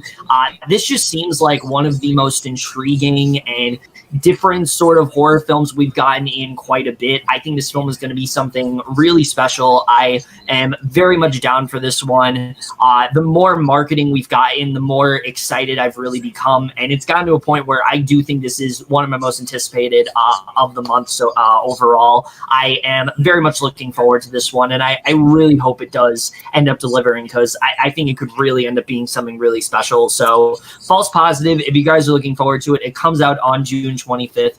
Very much hyped for this one, and I hope it overall does deliver. But the last movie that we will be talking about, at least in terms of trailers, because there is one other film we'll be talking about that does not have a trailer yet. Film Fan is going to be introducing it. Yeah, and that's Zola. We just met yesterday and you're already trying to take whole trips together? Be ready by 2. You want to hear a story about how me and this bitch fell out? It's kind of long, but it's full of suspense. You want to go somewhere with me? That's my. This doesn't look good. I'm not looking forward to it. I found the trailer to be pretty fucking annoying. Yeah, not for me. I'm not really looking forward to it that much. It just doesn't seem all that great to me. I'm not looking forward to it, honestly. So, yeah. I'm actually really looking forward to this one. I've been interested in this one for a while now. I think that it's a really interesting premise. I mean, the big thing to talk about here, I'm not sure if you know this, FilmFan0599, but this entire movie is based around 148 Twitter thread. That's what this movie's about. There was a Twitter thread, and they decided to make a movie about it. And while that sounds kind of dumb, I think that's also a really interesting concept where, you know, you have this woman who's like a waitress, and she runs into this sex worker, and they start to bond over things. But then it seems like this sex worker, there's a little bit more going on with her than we think. And so I think that could be really interesting. The one thing I will definitely say is that Riley Keough is completely unrecognizable in this film. And, you know, she is a phenomenal actress. I love her in pretty much everything that she's done. And she seems like she's going to give a really strong performance here for sure. And I'm already hearing great things about Taylor Page, and people are saying that she's an actress that everyone's going to be talking about after watching this movie. And I hope that's the case, because she seems like she's going to give a really strong performance here. The chemistry between these two, I really do feel it in this one for sure. I think these two are going to work really well together overall. And yeah, I mean, I'm definitely looking forward to it. Like I said, I don't know what you can really do about a film that's centered around 148 Twitter thread, but it seems like they're pulling it off, and I hope it does end up delivering, because I'm here for it. Yeah, I'm also looking forward to this one. Like, I remember like hearing like buzz around it at Sundance in 2020, and it kind of like went away a while because of COVID, but like, yeah, it came back.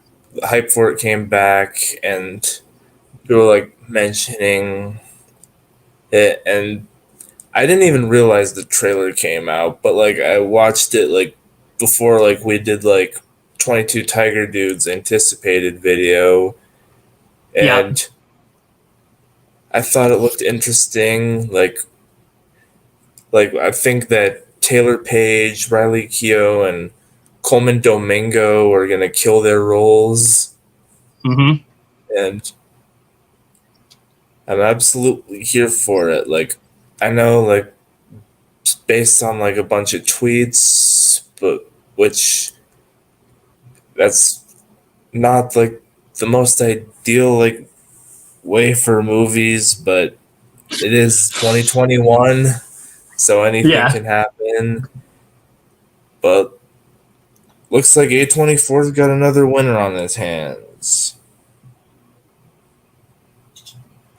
All right, so if you're looking forward to Zola, it does come out on June 30th. Definitely hoping this one can turn out to be really good. So the last movie that we're going to be talking about here does not have a trailer yet, unfortunately, but it is a film that I definitely do want to talk about because it's one that I think is really going to be something interesting, and that is America the Motion Picture. Now, this is a from that title, you think, oh, this is going to be like a really like overly political film or something. No, this is very much a action comedy, and something that I actually didn't know until I just read it is that Phil Lord and Chris Miller actually produced this film, so that has me kind of excited as well. But then just looking into the cast here, I mean, Channing Tatum, Olivia Munn, Bobby Moynihan, Will Forte, Simon Pegg, Andy Samberg. I mean, this film seems like it's going to be a lot of fun for sure. I really do like the premise of this one. Again, not really a lot to say, obviously, because of the fact that there is no trailer yet. But based on what I'm hearing, and also just like the pictures, which they've said this film is a combination of like The Patriot and the Avengers. It's a combination of those two things. That alone has me very much on board. I think this film is going to be really wacky. I think this is going to be really out there, and I'm definitely looking forward to it. So hope a trailer comes out soon, because I really do want to see what it turns out to be. But yeah, I think it sounds really fun. Yeah. Watch the trailer come out like tomorrow. Oh my God, that's going to happen. It's going to happen every time that's what happens. And we're going to have to reshoot this as a result. But yeah, I remember hearing about it, like from like the pictures I've seen, like it looks really cool, and we got like a fantastic cast here with like Channing Tatum, Simon Pegg, Judy Greer, Bobby Moynihan, Andy Samberg. Yeah, it's a Netflix one, right? It is, yeah. Yeah, so I'll definitely be checking it out when it comes out. Hell yeah. Yeah, this sounds pretty funny. Yes. Hopefully it's enjoyable. You know, it's also an animated film, which I think no one's brought up. So I'm interested to see how this pans out. Hopefully it's funny. Hopefully it's a funny film, and is a good one. Yeah. All right, and so American Motion Picture, if you are looking forward to it, it does come out on June 30th. Very excited to see this one, and hope a trailer, like I said, does come out soon. And with that, guys, we are done here. Those are all the films coming out within June. I know that was a lot to get through for sure, but before we do wrap things up here, I am going to give both of my guests a chance to say their thoughts, all that kind of stuff, starting off with FilmFan0599. And no, there will not be a segue for this one because it's a movie preview. I don't have any segues, but go ahead. You're going to give me a goddamn segue whether you like it or not. Anyways, thank you all for watching. I very much appreciate it. You know, you can find me on all the shits here on the bottom here, you know, the Twitters, the TikToks, the YouTubes, FilmFan0599, and yet, of course, you can find me on the letterboxes at WWEFan0599 because Letterboxd won't let me change the username. And Kevin. All right, fine. I got something. Just like how Disney is not letting Luca go to theaters, Letterboxd will not let FilmFan change his fucking username. Get pro. Travis. Yes. Maybe I might. But yes, go pro. It's $20 a month. It's worth it. Yeah. I bet it's one-time payment. It is. No, yeah, it's $20 a year. It's $20 a year. Oh, okay. Yeah, that's why I was confused. All right. Yeah, All it's right. annual. All right. I'm Henry Ewing at Henzo Ewing at Henzo Ewing at Henry Ewing. Oh, there it is. All right. Yeah. Follow me on Twitter at Henzo Ewing. Letterboxd is Henry Ewing. Instagram, also Henzo Ewing. And a lot of Ewing. So now, again, are you sure you don't have any relation to the "I Carry You With Me" director?